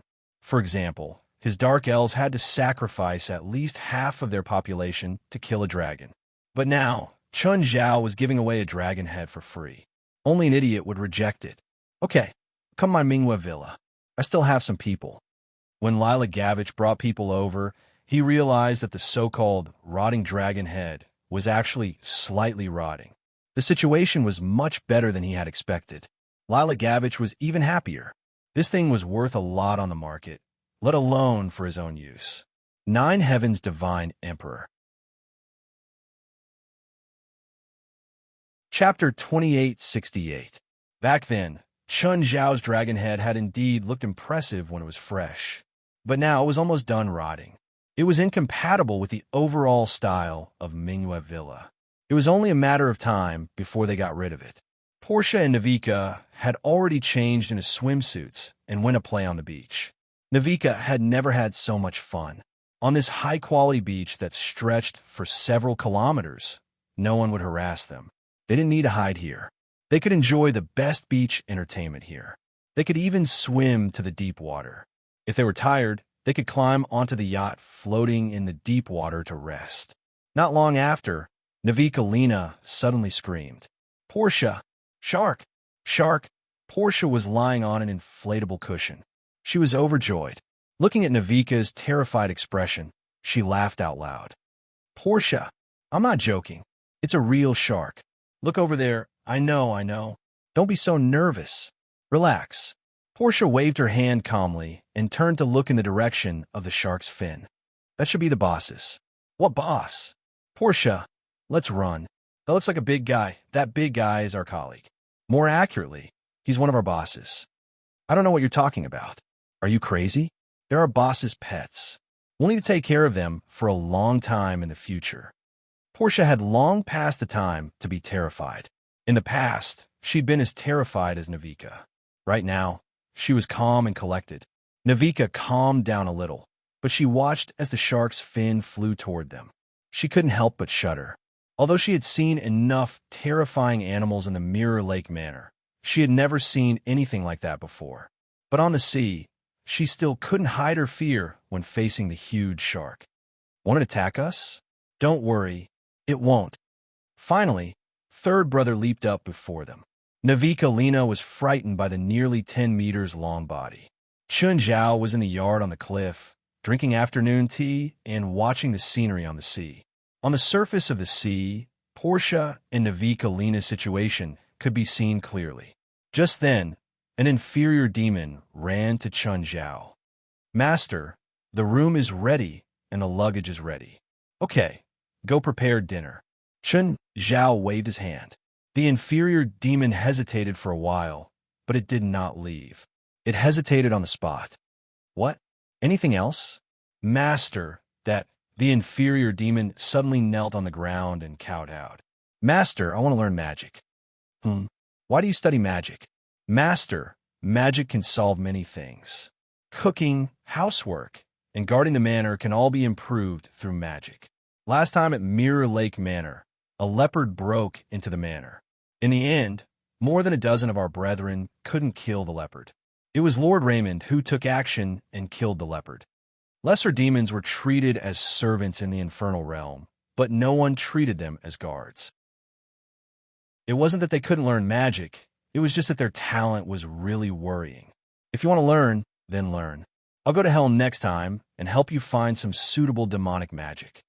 "Thank you, Master." The inferior demon happily went to do its work. In the evening, the whole family came back. The children started running noisily again. Compared to Mirror Lake Manor, the children preferred Mingwe Villa. There was a longer coastline for them to run on. Of course, the grassland behind Mirror Lake Manor was also fine, but the grass was clearly not as soft as the beach for the children to run on. At least, the children liked to run on the beach barefoot. To Chun Zhao, this was a moment of family joy, although he wasn't at the age to enjoy his family. "Darling, your phone is ringing. Didn't you hear it?" Chun Zhao glanced at the phone not far from him. He already knew who it was. "I just don't want to answer it," Chun Zhao said calmly. "Why? Is it your enemy?" "No, it's the ruler of L.A.'s underground world. Half a month ago, he was just a lackey. In fact, Tim and Bodhi had contacted Chun Zhao many times. But Chun Zhao ignored them all. They were only looking for Chun Zhao to pay tribute to him, although they had already ruled over all the gangs in Los Angeles. But they were clear about one thing: whether they could keep their position as the boss. It wasn't about how powerful they were. It was about whether Chun Zhao would agree. So, after completing the integration of the gangs in L.A., the first thing they did was to contact Chun Zhao and express their sincerity, that they wouldn't do anything bad in the future. Fei Lai glanced at Chun Zhao's phone. "Answer it. If you don't like them, tell them not to call you." Chun Zhao still picked up the phone and asked coldly, "What's up?" "Mr. Chun, one of my people in charge of firearms reported a deal to me today. I'm not interested in your firearms deal." "Mr. Chun, wait, don't hang up yet," Tim said hurriedly. "It's like this. If it's just a regular deal, I naturally wouldn't dare to disturb you. But it's a big deal. It's $3 million. That much?" Chun Zhao knew very well how cheap American firearms were. A semi-automatic weapon cost no more than $300. A bullet cost less than $1. $3 million was almost the annual sales of firearms to a small country or a warlord. Who bought it? I don't know. My subordinate doesn't know what's important at all. When I found out, the deal was already half done. The other party left a deposit of $200,000 and took away a large number of weapons. Don't you deal in firearms, all pay in one go? Why is there a deposit? $3 million of firearms isn't something that can be prepared in a day or two. The other party needs it very urgently, so he only took away my subordinate's inventory. It's still far from the total amount he wants to buy. Then why are you looking for me? Do you want me to find a seller for you? No. I just want to tell you that if there's any large-scale conflict in L.A. recently, it wasn't done by me or my men, Tim said worriedly. And in Los Angeles and the surrounding areas, there are only two places that can use so many firearms: the military base and the bank. Chapter 2869. Tim informing Chun Zhao about the firearms was actually to draw a clear line between them. It didn't matter if it was attacking a military base or robbing a bank. It had nothing to do with Chun Zhao. However, Tim knew that Chun Zhao had gotten involved in the gangs mainly because it affected his personal life. Chun Zhao didn't like the chaotic Los Angeles. This was also the reason why Tim and Body tried their best to restrict the gang's actions after they took control of the LA gangs. They didn't want them to continue disturbing the peace. With their control, the effect was very obvious. The crime rate in Los Angeles plummeted. Obviously, Tim and Bodie were guarding their own little plot of land. They weren't good people, but they weren't robbing people on the streets either. Their buying was worse than robbing people on the streets. However, it wasn't something that ordinary people could feel. Chun Zhao didn't want all the gangs to disappear. He just needed a world of light that he couldn't see. Robbing a bank was clearly a very bad thing. Tim naturally needed to draw a clear line between them. Chun Zhao thought about it. It probably had nothing to do with him. However, Amelia was still a friend and a business partner. After hanging up with Tim, Chun Zhao picked up Amira's phone. "Amira, how have you been?" "Nothing good, nothing bad." "What's up? Do you need a loan?" "I can offer you the lowest interest rate." Amira's professional habit. This was Amira's professional habit, even though she knew that Chun Zhao probably had more cash than the bank. This meant that Chun Zhao couldn't be attacked at all. Most capitalists had a certain debt ratio.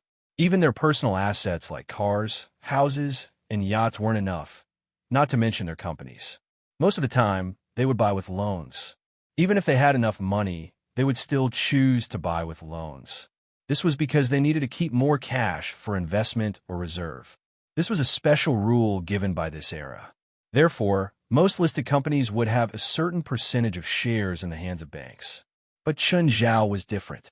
Other than the 5% shares of Mountain Beer that he'd sold to Amira, he hadn't mortgaged any shares. Moreover, the 5% was owned by Amira, not the bank. Chun Zhao didn't owe the bank any money. Instead, it was his cash. He was currently Amira's biggest cash customer. If Chun Zhao had to withdraw all the money one day, Amira would probably lose his position as the manager of the branch. It could be said that Chun Zhao's current assets could already affect the bank's decision-making power, even if it was indirectly. To effectively manage and invest Chun Zhao's cash, the bank even set up an investment management team led by Andrews to help Chun Zhao manage the cash. I'm here to tell you something. Chun Zhao was not interested in Amira's promotion at all. As the old saying went, he could just deposit his money in the bank and earn interest. He signed a contract with the bank, and the guaranteed annual interest rate of the money was 2%. At the same time, the bank was responsible for the investment, and the 30% profit that exceeded the annual interest rate belonged to the bank and the investment team. If the annual interest rate was lower than the annual interest rate, the bank would have to make up for the shortfall. What news? Amelia became serious. After all, with Chun Zhao's current status, everything he said and did was to be taken seriously. Moreover, the word inform would make Amira think of something bad. I received news that a group of people in Los Angeles recently bought a large amount of firearms. Their target is unknown. Amira furrowed her brows. I see. Actually, Amira heaved a sigh of relief. As long as Chun Zhao didn't want to transfer the money out, everything would be fine. How much cash did Chun Zhao have now? It was to the extent that they could destroy a bank. For example, she was in charge of Citibank in Los Angeles. Chun Zhao would deposit the money in, and the bank would use it for investment. If Chun Zhao wanted to withdraw the money now, the bank definitely wouldn't be able to. Even if he asked the head office to transfer the money, the head office might not be able to. Then, he could only borrow from other banks, which wouldn't just pay the normal interest rate. With high interest rates, it was easy for problems to occur. That was the principle of one small move affecting the whole body. Once the news of Citibank's funds having problems spread, it would cause a financial shock or even an earthquake. This was Chun Zhao's current strength. Compared to what Amira was afraid of, robbing a bank was child's play. Robbing a bank was just child's play. Even if the robbers went to the Los Angeles headquarters, how much could they rob? Apart from the success rate, how much cash would the bank have for them to rob? 30 years ago, a successful bank robbery might be able to rob hundreds of millions of dollars. But in this era, both banks and individuals were about to completely get rid of paper money. Even banks rarely kept paper money. They only had a small amount as liquid reserves. According to the branch Amira was in charge of, they only had a few tens of millions of paper money in reserve. The value of the bank's assets was hundreds or even thousands of times that of the paper money. However, most of these assets were real estate, such as houses, cars, yachts, planes, and stocks. Robbers couldn't rob these things. So, Amira wasn't worried about robbing a bank at all. Of course, she still had to take precautions. Thank you for your reminder. I'll take precautions. Amira took Chun Zhao's information very seriously. If a bank robbery really succeeded, it would be very disadvantageous for the bank. It wasn't about how much money the robbers took, but the distrust of the depositors, which would lead to a run on the bank. The next day, Amira strengthened the bank's defenses. At noon, there was a moving hot dog cart outside the plaza of Citibank's headquarters in Irvine. There were 2 employees. One was in charge of the cashier, and the other was in charge of making hot dogs and snacks. Herm, I realize that if our plan doesn't succeed, we can switch to selling hot dogs. Ha! The money from selling hot dogs isn't enough for our experiment. If we don't complete the immortality experiment, we won't be able to survive. Johnson, do you want to route like this? Ningtai Johnson was silent for a moment. I don't want to, he said. I haven't lived long enough, especially since this era is much more interesting than the Middle Ages. Just then, 2 modified commercial cars stopped in front of the bank.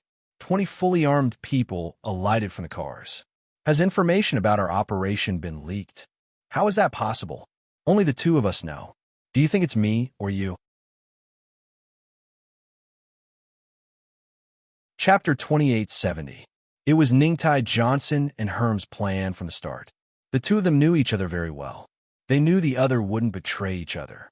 After all, their current relationship was one where they were bound together for good or bad. But looking at the bank's actions, they seemed to have realized their intentions. If we didn't leak the information, how did the bank know? Herm couldn't understand. It's the people who sold us the weapons. Ningtai Johnson suddenly thought of this possibility. We bought a large amount of firearms this time. The firearms dealer might have sensed our intentions and sold our information immediately. Those damn people, I'll show them.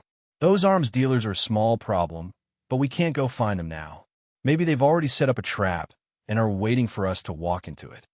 In other words, we can't get the rest of the weapons? We'll deal with this later.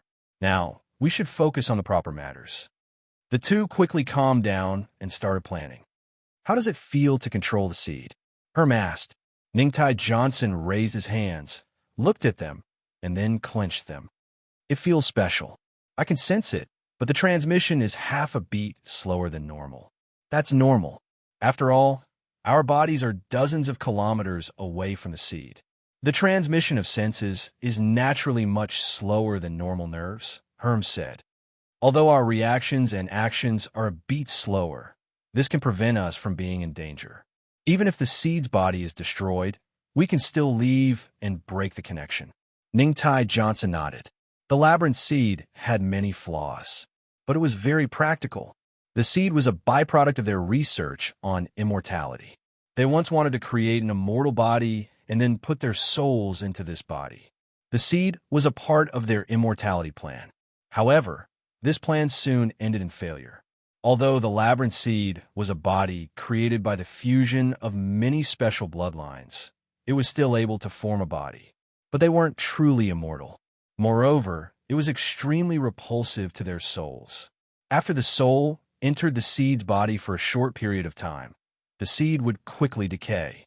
They could control it for a short period of time, but it wasn't perfect as a long-term soul vessel. So now, They were only using the labyrinth seeds as puppets that could be controlled remotely. To the people of the spirit world, the lost path seed was perhaps a joke. However, to ordinary people, puppets that were not afraid of death were still a great threat. Citibank's Irvine headquarters has about $50 million in cash reserves. Only $50 million? Herm frowned, clearly not satisfied with this number. He knew how much money they had spent on the research over the past few years. He also knew that they would need more than $50 million in the future. He originally thought that he would be able to earn more money from this operation. 50 million USD was only enough to solve their urgent problem. However, they were unable to truly maintain it until their research on immortality was completed. Ningtai Johnson glanced at Herm and said, "Don't underestimate this 50 million. This is the bank with the highest reserves in the West Coast. But it's still not enough unless we find a few more similar targets. This is the first and last time. Any more, and we'll be in extreme danger." Ningtai Johnson wasn't a nerd like Herm. He had been beaten up by society for several years. He knew very well that the outside world wasn't really that peaceful, especially for the rich. Especially for the rich, the same mistake would not happen to them a second time. The first time, they could use the labyrinth seeds to attack first. But the second time, other banks would probably be more cautious. And in this aspect, although they possessed extraordinary power, they were still unable to do so. But they weren't professionals after all. They had to rob 2 or 3 big banks in a row. Did they think they were idiots? Ningtai Johnson paused and continued. Also, this bank has more than $50 million in cash reserves. Other than the $50 million in cash reserves, what else can they have? Bonds? Stocks? Those things are just waste paper to us.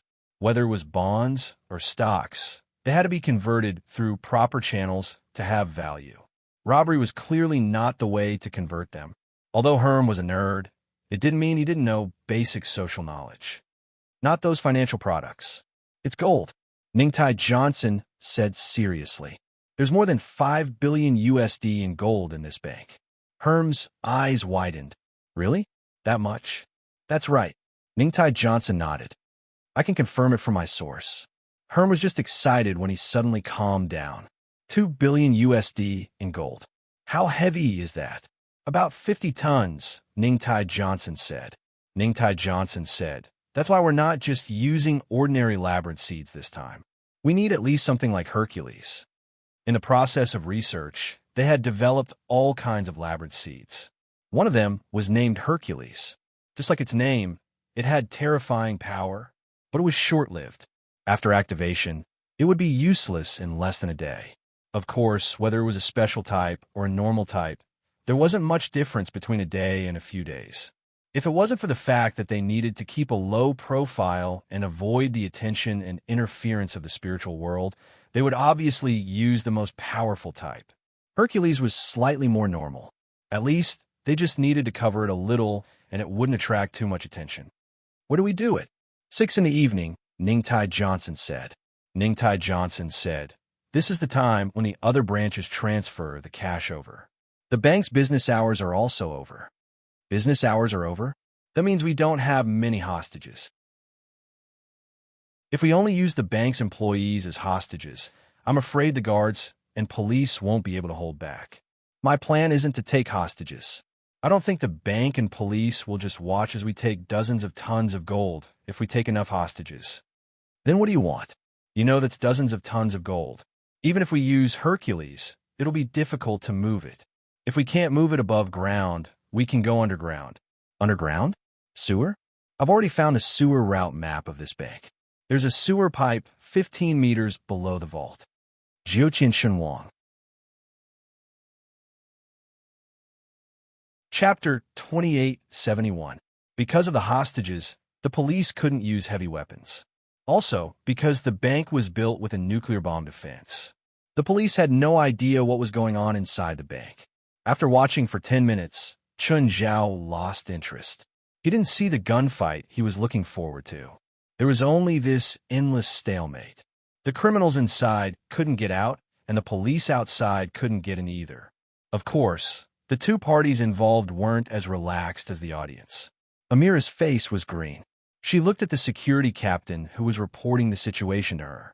"Is this the foolproof plan you told me?" Amira had just told the captain this morning to increase the security. But this happened last night. Anyone else wouldn't be happy. "Miss Amira, the criminals are trapped inside the bank. They have nowhere to go." "That better be the case." Amira looked at the captain coldly. "If there's any damage in the bank, you better prepare for the aftermath." The captain was obviously not a good person. Amira had hired him because he wasn't a good person. But because of this, he could be threatened by Amira and even controlled by her. If he still wanted to live in peace, if he still wanted to live a peaceful life with his family, the captain was helpless. Of course, he knew what Amira meant. But Amira was someone he couldn't afford to offend. Amira was completely different from the people he'd interacted with in the past. Amira paid him a high salary because of his uniqueness. But once he lost his value, Amira would demand more from him. After a while, Amira calmed down a little. "Is there a way to avoid the police and solve the problem ourselves?" "Miss Amira, our biggest problem now is the same as the police's. It's the impenetrable outer wall of the bank. It's a defense that can withstand a nuclear bomb. The only way to break through is through the front door. But if it's the front door, we can't avoid the police at all." "What about below?" "I remember it's the sewer, right?" "It's the same below, but the distance from the inside of the bank to the sewer is 20 meters. The concrete foundation is thicker than the outer wall. Is there no other way to break through?" Amira asked. The captain smiled bitterly. That was a bank. If it was so easy to break through, then why did he become a security captain? He would have gone to rob a bank. He didn't understand what those criminals were thinking. But he felt that all the gangsters' efforts were in vain. They were now trapped in that turtle shell, although they could not attack from the outside for the time being. But they couldn't get out either. Everything he was doing now was just stalling for time. He felt that Amelia did not need to be so anxious at all. In any case, those criminals couldn't take the money at all. At this moment, the ground shook slightly. After about 10 seconds, he heard a loud noise. Bang! Amira and the security chief exchanged glances.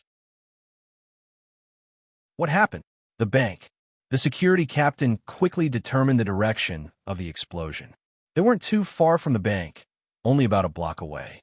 That was because they could obtain first-hand information about the situation here. "Go to the bank immediately," Amira screamed. "But right now it's too faster." Amira could not imagine how much damage an explosion of this magnitude would cause if it happened inside the bank. The security chief could only drive in the direction of the bank. As soon as they reached the periphery of the bank, they saw the police officers surrounding the perimeter, although the explosion didn't happen right in front of them. But the impact of the huge explosion inside the bank still caused huge casualties to the police officers outside the perimeter. As far as the eye could see, everywhere they passed was a scene of devastation. All the glass windows and doors of the bank had been destroyed. Amira's body trembled slightly. There were also several news outlets here.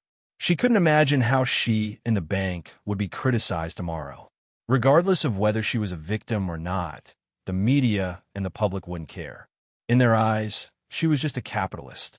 It was her negligence that led to this accident. Amira's breathing quickened, although she wouldn't lose her wealth because of this. But her position was likely to be in jeopardy because of this. After all, there were many people on the board who coveted her position. They would never miss this opportunity to kick her when she was down. "Let's go in and see what's going on," Amira said. "Miss Amira, the situation inside is unclear. It's too dangerous." Amira ignored the security chief's dissuasion and walked straight inside. The security chief gritted his teeth and followed Amira's footsteps. Right now, the inside of the bank was shrouded in fog. Everything was destroyed by the huge explosion. "To the vault," Amira said. The security chief gulped. In the bank, the only place that could withstand the impact of such an explosion was the vault. Judging from the speed of their arrival and the situation of the police outside, those criminals probably hadn't come out of the bank yet. Therefore, the possibility of them hiding in the vault was very high. And judging from the brutal methods of these criminals, Once they encountered the criminals, they could only shoot at each other endlessly. Miss Amira, those criminals probably haven't left yet. If you don't want to go, I'll go myself. Amira snatched the gun from the security chief's hand and headed straight for the vault. The security chief hurried to Amira's side. At the same time, he tried his best to get the gun back from Amira. The gun was obviously more useful in his hands. He knew very well that even if an ordinary person had a weapon, they probably wouldn't dare to fire when they were in danger.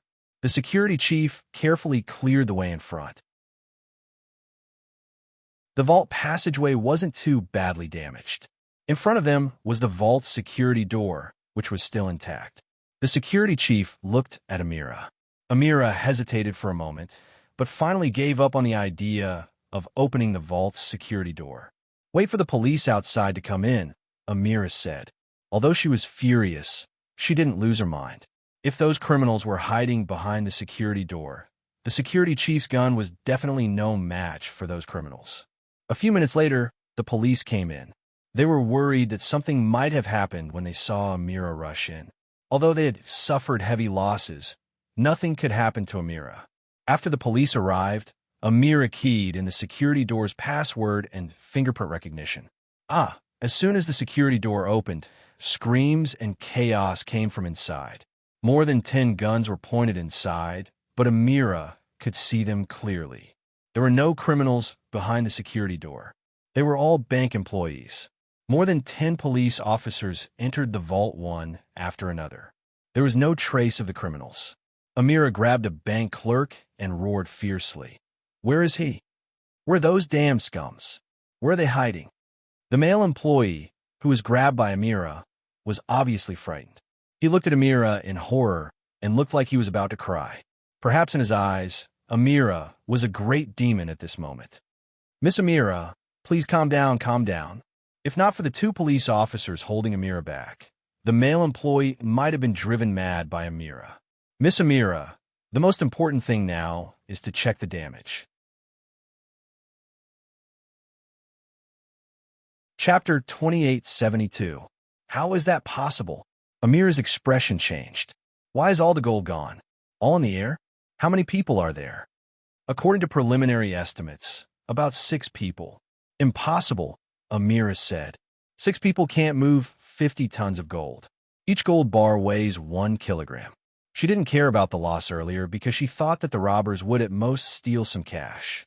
But now, not only had they lost cash, but the most important gold as well. This was a big problem, a very big one. What did 50 tons of gold mean? Even her entire family would be in great pain. Even if the gold wasn't hers, at least not all of it was hers. The gold belonged to the bank.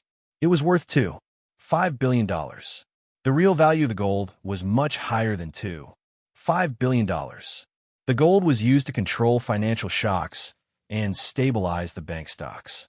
Now that this batch of gold had been lost, both her family and the bank itself would be greatly impacted.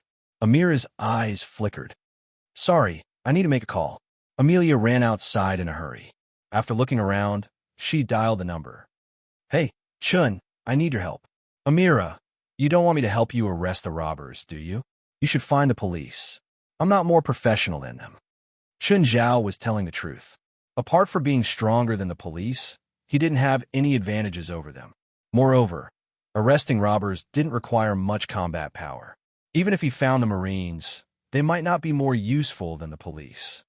"No, I want to borrow money." "Borrow money? Are you kidding me? You run a bank. You want to borrow money from me?" "More accurately, I want to borrow gold," Amira said. "Part of the gold I bought from you on behalf of the bank was stolen. This news can't be leaked. If it gets out, my family and I'll be done for." "Is it that serious?" Amira sighed. She wouldn't go bankrupt, but she would definitely be kicked out of the board. Her father would also be implicated because of this, and the entire family might not be able to recover from the setback. So the news of the gold being stolen must not be leaked. Before she found the gold, she had to find a replacement. She had to answer to both the public and the board. Of course, she had to get the stolen gold back too. "I don't have a lot of gold," Chen Zhao said, troubled. Even if he had a lot of gold, not to mention dozens of tons, he could even take out hundreds or thousands of tons. but the consequences would be severe too. So unless it was necessary, he wouldn't agree to Amir's request, even if they were friends and business partners. If the amount of gold he had was exposed, the whole world would probably come and kill him. There was simply too much gold, so much that it could make all the world's finance jump.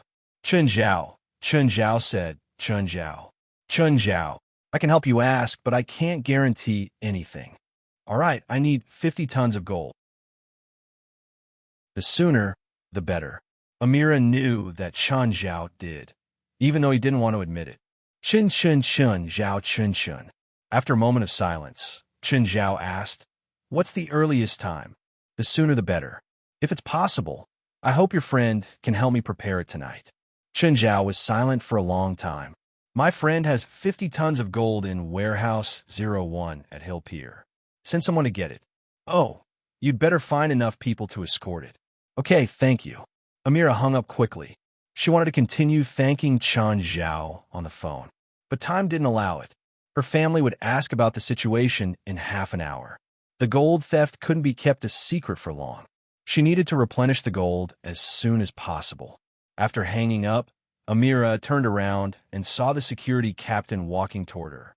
Ms. Amira, it's my mistake. I'll take responsibility. Amira stared at the security captain with a cold face. I don't care how you're going to take responsibility after this. Before that, you need to help me solve the problem. Contact your former colleagues. Even if you have to turn Los Angeles upside down, you need to find those bastards and place their heads and my gold in front of me. The captain nodded. I will. This group of people had disgraced him. It also pissed him off. I've already found some clues about them in the sewers, the captain said. They might be good at robbing, but they're not good at hiding their tracks. Amira glanced at the captain, who felt even more awkward. Not long ago, he'd said confidently that the sewers couldn't be an escape route. But reality proved that his imagination was still too low. The culprit had used highly concentrated Jadon to destroy the foundation. Of course, the actual operation was more complicated. To put it simply, they'd stuffed the Jadon into the pipe under the toilet. The police had already collected and tested the traces at the scene of the explosion, but the results weren't out yet. They still didn't know what kind of Jadon the culprit had used. But to be able to create a 1-meter hole in the foundation was already a military chemical Jadon. Can you promise to find them? Yes, I can promise you, Ms. Amira. As long as you can find them and capture them, I won't pursue your mistake, Amira said. And I'll pay for everything. 3 days. I only need 3 days, the captain said decisively. Also, contact your colleagues now and have them go to Hill Pier to help me transport a batch of goods. Goods? The captain was confused. What goods? What goods at this time? Gold, Amira said. Just then, Amira's phone rang. Dad, the situation isn't as bad as you think. That's just a random report from the media. No, the gold wasn't lost. It's just a rumor. If you don't believe me, you can watch the press conference tomorrow. Amira's tone was calm. I know. I understand. This is a mistake on my part. I did lose some cash reserves, but everything is still under control. Amira hung up the phone and let out a long sigh. This was just an appetizer. After all, it was her father who wouldn't embarrass her too much. But the board of directors might not. If she couldn't appease them, the situation would completely go out of control. Chapter 2873. We seem to have been exposed. Ningtai Johnson looked at the monitor. There had been people loitering outside their base since yesterday. Those people hadn't figured out their location yet, but they should be able to find the entrance soon. Herm glanced at Ningtai Johnson in dissatisfaction. You should be responsible for cleaning up. You didn't clean up our traces, so it's your responsibility. Ningtai Johnson's face darkened. He thought he cleaned up all traces, but he wasn't a professional in this area. The so-called cleanup actually left a lot of traces in the eyes of professionals. Their base was inside the mountain, and the entrance was hidden with magic. But they couldn't guarantee that magic could stop those people from entering. If these people continue loitering outside, they'll find the entrance sooner or later, Ningtai Johnson said. Instead of that, why don't we just kill them all? What do you plan to do? Let them in, Ningtai Johnson said. Ningtai Johnson said, there are only around 20 people outside. It's not hard to deal with them, but if they accidentally find the entrance, it's hard to guarantee that they won't pass the information to others. By then, we will never have a chance to live in peace. But if you let them in, won't they send the information? We can't control when they find the entrance, but I can control when they enter, Ningtai Johnson said.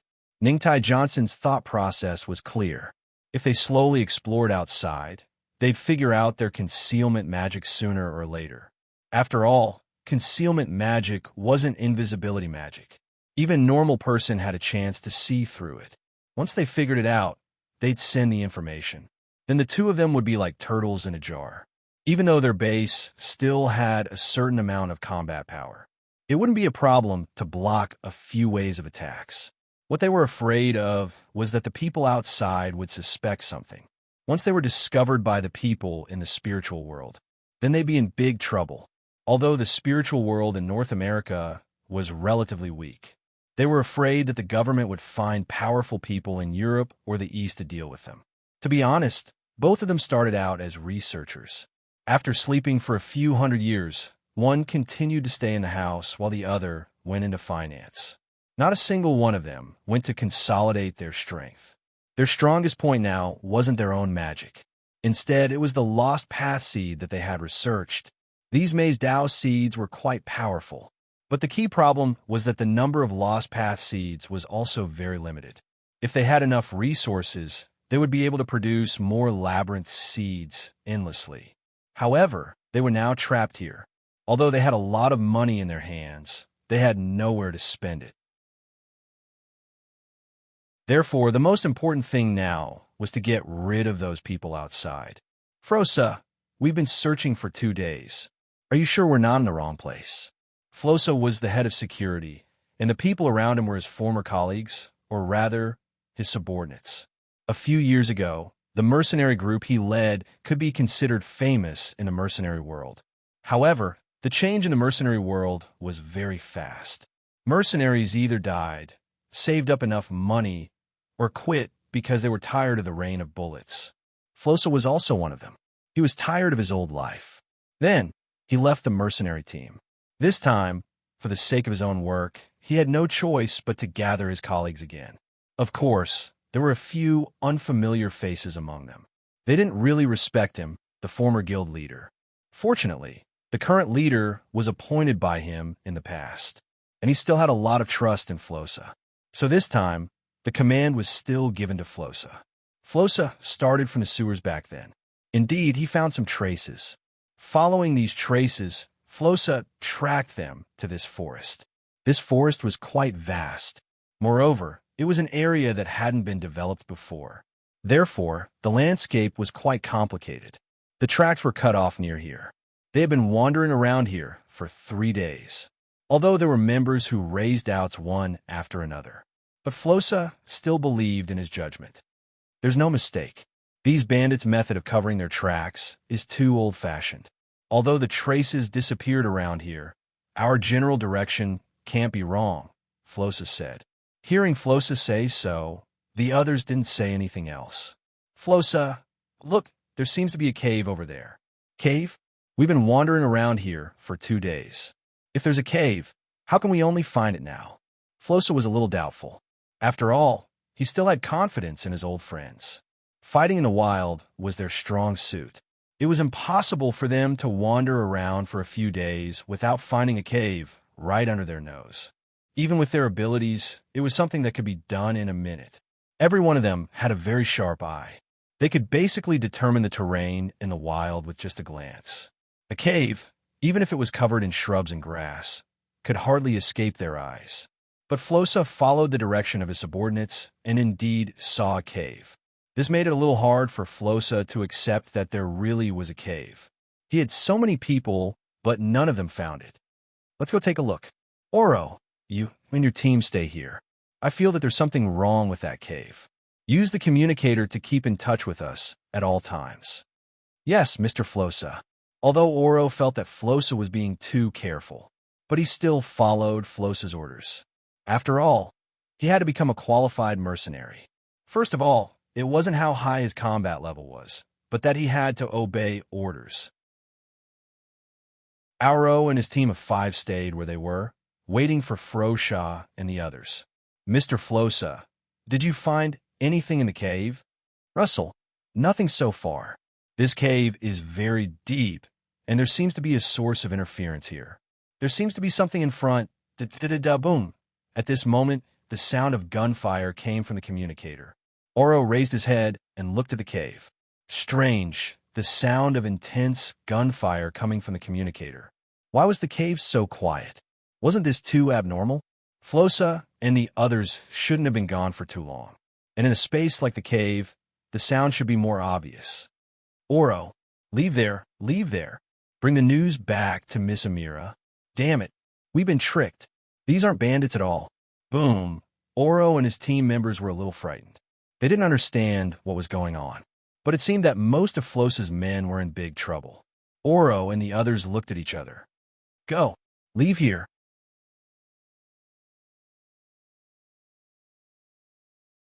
Chapter 2874. Early in the morning, Chun Zhao's phone rang. Hello, Amira. Good morning.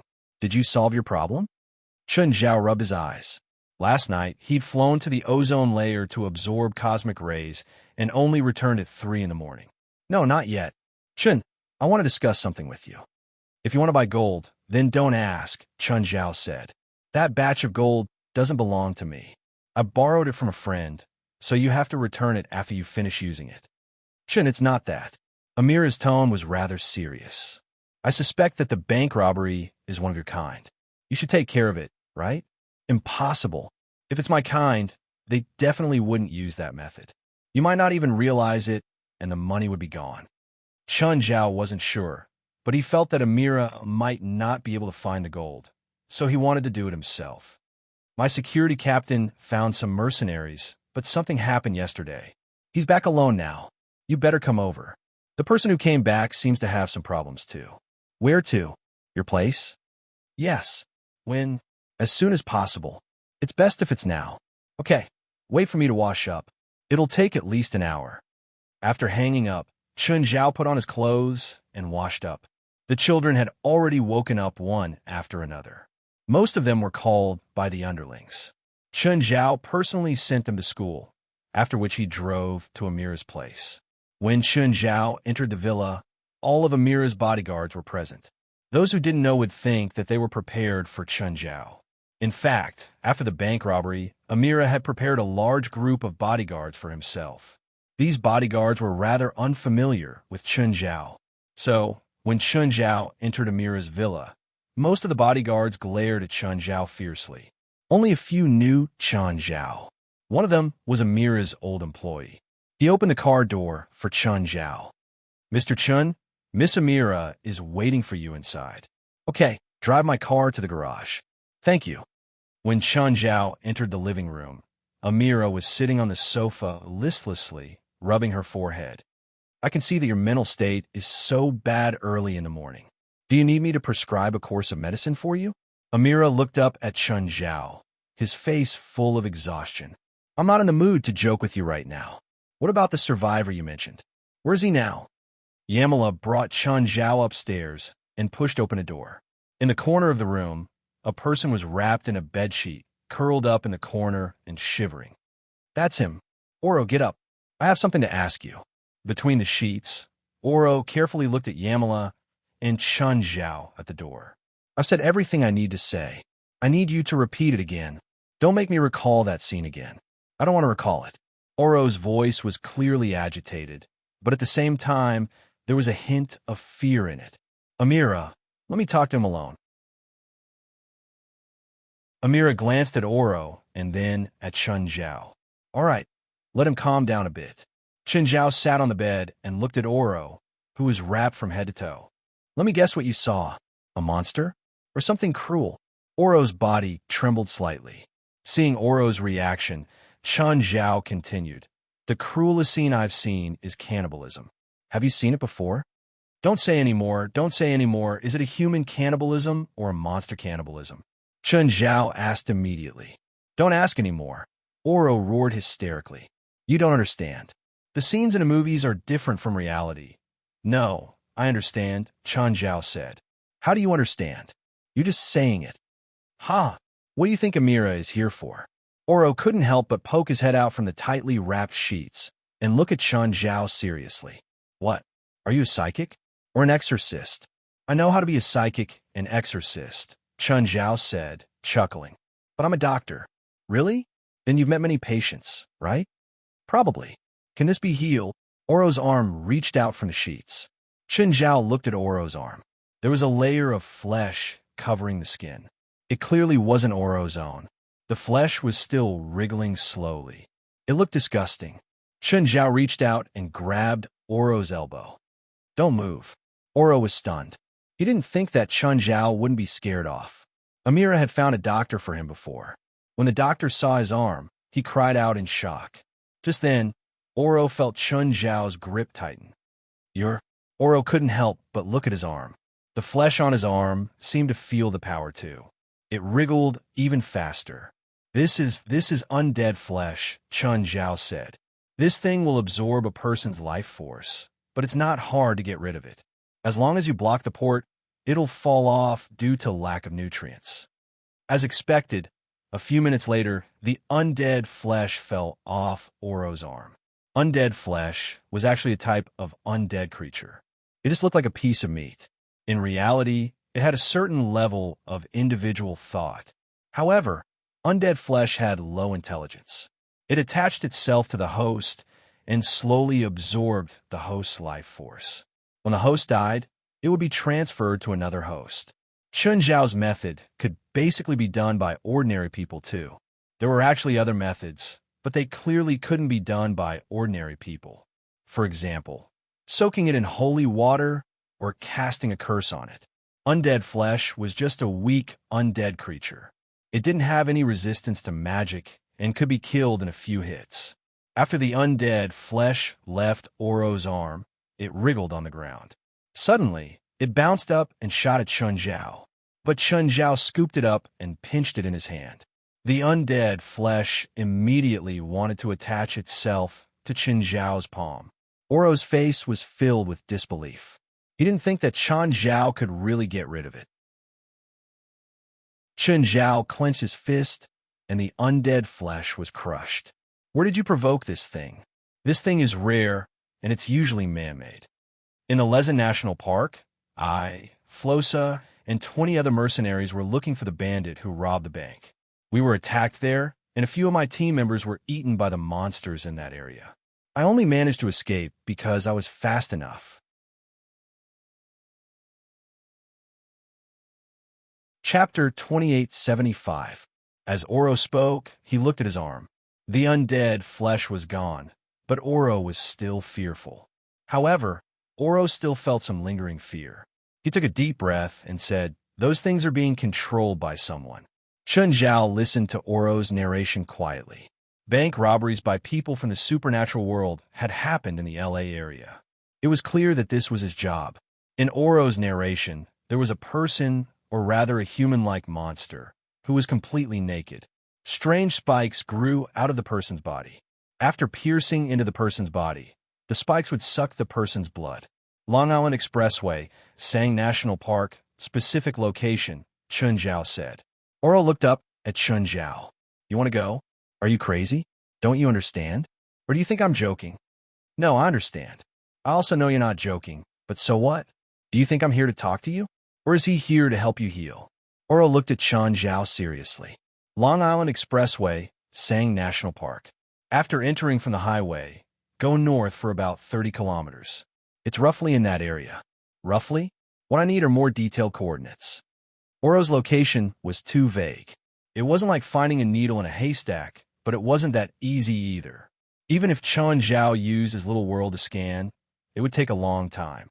How can I have the exact coordinates? Do you want me to mark the latitude and longitude for you? I can't do that. If you take me there, can you find it? Wait. I didn't say I'm going with you. I don't want to go there again. I don't want to die. Don't worry. You'll be safe with me. Bullshit. People who say that in horror movies usually die horribly. Chun Zhao's words reminded him of the scenes in horror movies where people would seek death. Basically, they knew there was a tiger on the mountain, but they still wanted to go there. I'm afraid you don't have a choice. I do. Half an hour later, Oro sat in the passenger seat with a dejected expression. He tried to resist. As a mercenary with a backbone, he was dragged out of the villa by his neck. Yamila and her bodyguard just watched. He just looked at her without a care in the world. Oro had a weapon, and he tried to use it. However, in the face of absolute power, the weapons in his hands were equivalent to toys. Mr. Chun, I'm serious. You're courting death. We can't deal with that thing. More accurately, you can't handle it. Chun Zhao replied to Oro's complaint as he drove. Which way? That road. Chun Zhao turned the car onto a secluded path. After Oro got in the car, he didn't refuse to give Chun Zhao directions anymore. You really don't have to worry. I know where he came from. In fact, I'm in charge of this. But you said that your profession is a doctor. There's nothing I can do about it. My side job is doing better than my main job. It's a headache for me. Also, apart from being an exorcist and a doctor, I'm also a tycoon, a philanthropist, and a good father. No one would use a good father as a title. Now, there is. You said that you're an exorcist. Show me your skills so that I can feel at ease. There's an evil spirit in the back seat. He's covered in bullet holes, and he's been staring at you. Oro shuddered all over. He turned his head abruptly, but the back seat was empty. Are you messing with me? No, I'm serious.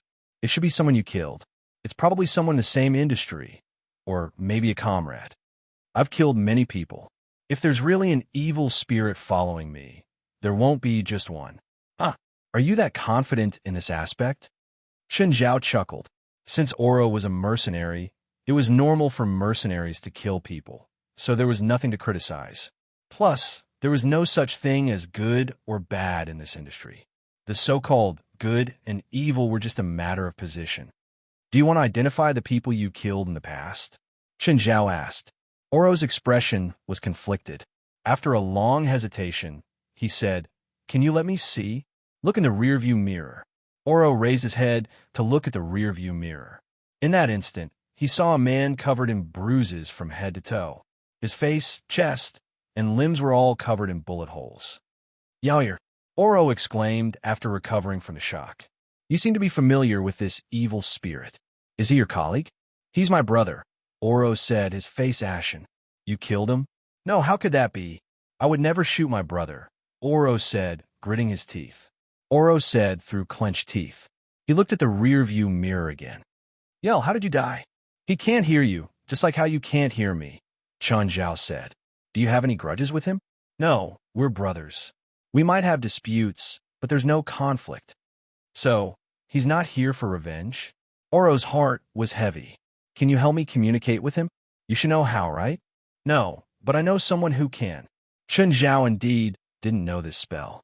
Even if Oro could see Yair now, it was because Chun Zhao had used his power to make Yair's reflection in the rearview mirror. However, psychic spells weren't very advanced. One didn't even need to actively use it. They just needed to find an area with dense spiritual chi. Yair could appear before Oro by himself. Of course, Chun Zhao couldn't let Oro and Yair go to his house. But introducing one or two spiritualists was no problem. By now, Oro had already accepted the fact that Chun Zhao was a spiritualist. Are you sure you can deal with those monsters? I heard that psychic and exorcism are two different systems. Are you okay with that? Psychic is my side job. Exorcism is my main job. In fact, exorcism isn't my main job either. Maintaining the peace and stability of the spiritual world is my main job. Then your main job as a doctor. That's my main job, but I don't have a medical license. Most of the time, I practice medicine illegally. In other words, you're a doctor, but not a professional. Wait, I said illegal, not unprofessional. Even if you lose a limb, I can help you grow it back. Oro obviously didn't believe Chun Zhao. Instead, he was even more suspicious of Chun Zhao. He felt that Chun Zhao knew everything, but was not good at anything. This made him very doubtful about his journey as a guide. How about we go earlier tomorrow? Even if we get there now, it's already dark. If we go through the forest, it'll probably be past midnight. Chapter 2876. Chun Zhao didn't care about Oro's retreat. It was only noon. They had plenty of time. Of course, for Chun Zhao, it was more suitable to search at night. After all, many things would only go out at night. The car stopped in front of the forest. Oro got out of the car unwillingly. He glanced at Chun Zhao, who got out slowly. Mr. Chun, you're a billionaire. Do you need to take risks like me? Isn't enjoyment your daily life? You're right. Chun Zhao shrugged. But work is work.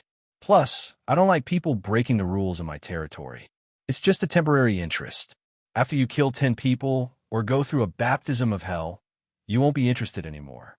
You know, the scariest thing in life is turning your interest into a job. I've killed more than 10 people, and it's definitely not the number you think, Chun Zhao said casually. Walking in front, he said, plus, I've seen real hell. It's the name, not an adjective. Oro didn't really trust scammers. Even though Chun Zhao had proven with his actions that he was a professional, Oro still didn't really believe Chun Zhao. After all, in his impression, scammers all like to exaggerate. For example, good people went to heaven and evil people went to hell. Especially Oro, who had watched thousands of horror movies. Basically, exorcists didn't have good endings in those horror movies. They basically solved one or two small problems for the main character. They gave the main character some constructive suggestions. Once it came to a boss battle, they died more than anyone else. They couldn't even take a few normal attacks from the boss. Then, the main character and the main character ran for their lives for the whole night. Oro was now wondering if he had the fate of a main character. He felt that he should have the luck of a main character. The entire mercenary group ran away by themselves. Plus, he had a good image and many women. Very standard main character requirements. Of course, as soon as he entered the forest, his legs became a little weak. He wanted to retreat at any moment. He felt that every patch of grass above his knees that his legs passed through was hiding something that made his hair stand on end. There was a pair of eyes at the top of every tree. This made him look like he was floating. He didn't find anything along the way. Chun Zhao turned around and asked, "How long until we find the place?" "I'm not sure about the exact location, but I'll be able to recognize it if I find it." Walking in the forest was actually the same as sailing on the sea. If there were no landmarks, it would be very difficult to determine the direction. On the sea, he could still refer to the stars in the sky, so he could barely recognize the way. But in the forest, if there were no road signs, they could only rely on luck. "Are you sure you can handle it?" Oro asked worriedly. "Don't worry. In this world, the number of people who can defeat me can be counted on one hand." What if the person hidden here is in your hand? If the other party was really in this hand, why would he rob a bank? He could just lie on the ground and people would give him money. Did anyone give you money? How else do you think I became rich? There really is. Oro had always been doubtful of Chun Zhao's claims of his combat ability being so powerful. But when it came to giving money away, Oro had no doubts about it, and he even looked forward to it. This might be a common human trait, the desire to be lazy and gluttonous. Chun Zhao snickered and continued forward. After walking in the forest for a few hours, Oro couldn't walk anymore. "Sit down and rest." Chun Zhao tossed Oro a glass of his beer. As he opened the can, Oro asked, "Are you sure we want to rest now? You can choose to continue." "Of course I don't care." In the end, Oro decided to respect Chun Zhao's decision. "Where did you hide the beer?" "Anything you can't understand can be categorized as magic." Oro was speechless. Okay, this explanation was reasonable. Suddenly, there was a sound from the bushes in front and a faint movement. Oro immediately stopped. "There's something in front." Chun Zhao glanced at the bushes, his face expressionless. Just then, the thing under the bushes slowly propped itself up. It was a jaguar, an adult American tiger. Oro's scalp tingled. No way, so unlucky? He didn't die to those monsters. Would he die to a jaguar? As a professional mercenary, Oro didn't think he could tear a tiger apart. Oro did not really think that he could tear apart Bear Splitter and Tiger. Oro didn't really think he could tear a bear apart. Oro didn't think he could tear a bear apart. It was the largest carnivorous cat in the American continent. Even a crocodile twice its weight couldn't defeat it, even in the water. Even a crocodile twice its weight couldn't beat it, even in the water. This thing was just so fierce. It was a leopard, but it was called a jaguar. The difference between an ordinary person and a mercenary was a matter of 5 seconds or 6 seconds. As for the ratio of victory between a tiger and a human, the most common one was Wu Song fighting a tiger. However, there were hundreds of cases of tigers injuring humans every year, so the chance of a human winning against a tiger was 1 in 10,000. Oro glanced at Chun Zhao beside him. He was wondering if Chun Zhao's magic could deal with this thing. But then, Chun Zhao walked forward on his own. Petting the jaguar, he smiled. Such a cute cat. I have a few at home too. Oro's scalp tingled. This thing was different from the ones at home. But the jaguar didn't seem to want to hurt Chun Zhao. It even enjoyed Chun Zhao petting its fur. I'm busy. Here's a gift. Chun Zhao tossed a piece of meat. The jaguar caught it and ran away. Oro looked at Chun Zhao with lingering fear. You used magic on it? Do you need to use magic on it? I'm a druid. Oro's eyes widened. Druid? There really are druids. It's the real deal. You can control it? Druids call it control and communication. We're really close to nature. Oro was really scared. He would believe anything Chun Zhao said now. After all, the truth was right in front of him. Can you make it fight for you? Are you kidding? We druids need a kitten to fight for us. Oro looked at Chun Zhao seriously. I understand. You're here because some evil sorcerer used evil magic to go against nature. So you're here to eradicate evil? No, I just don't like him.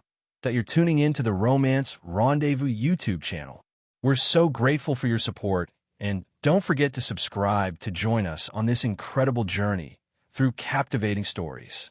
Your generosity through donations truly makes a world of difference, as it's the primary source of revenue that allows me to expand and enhance this channel for you. Thank you from the bottom of my heart for being a part of this adventure.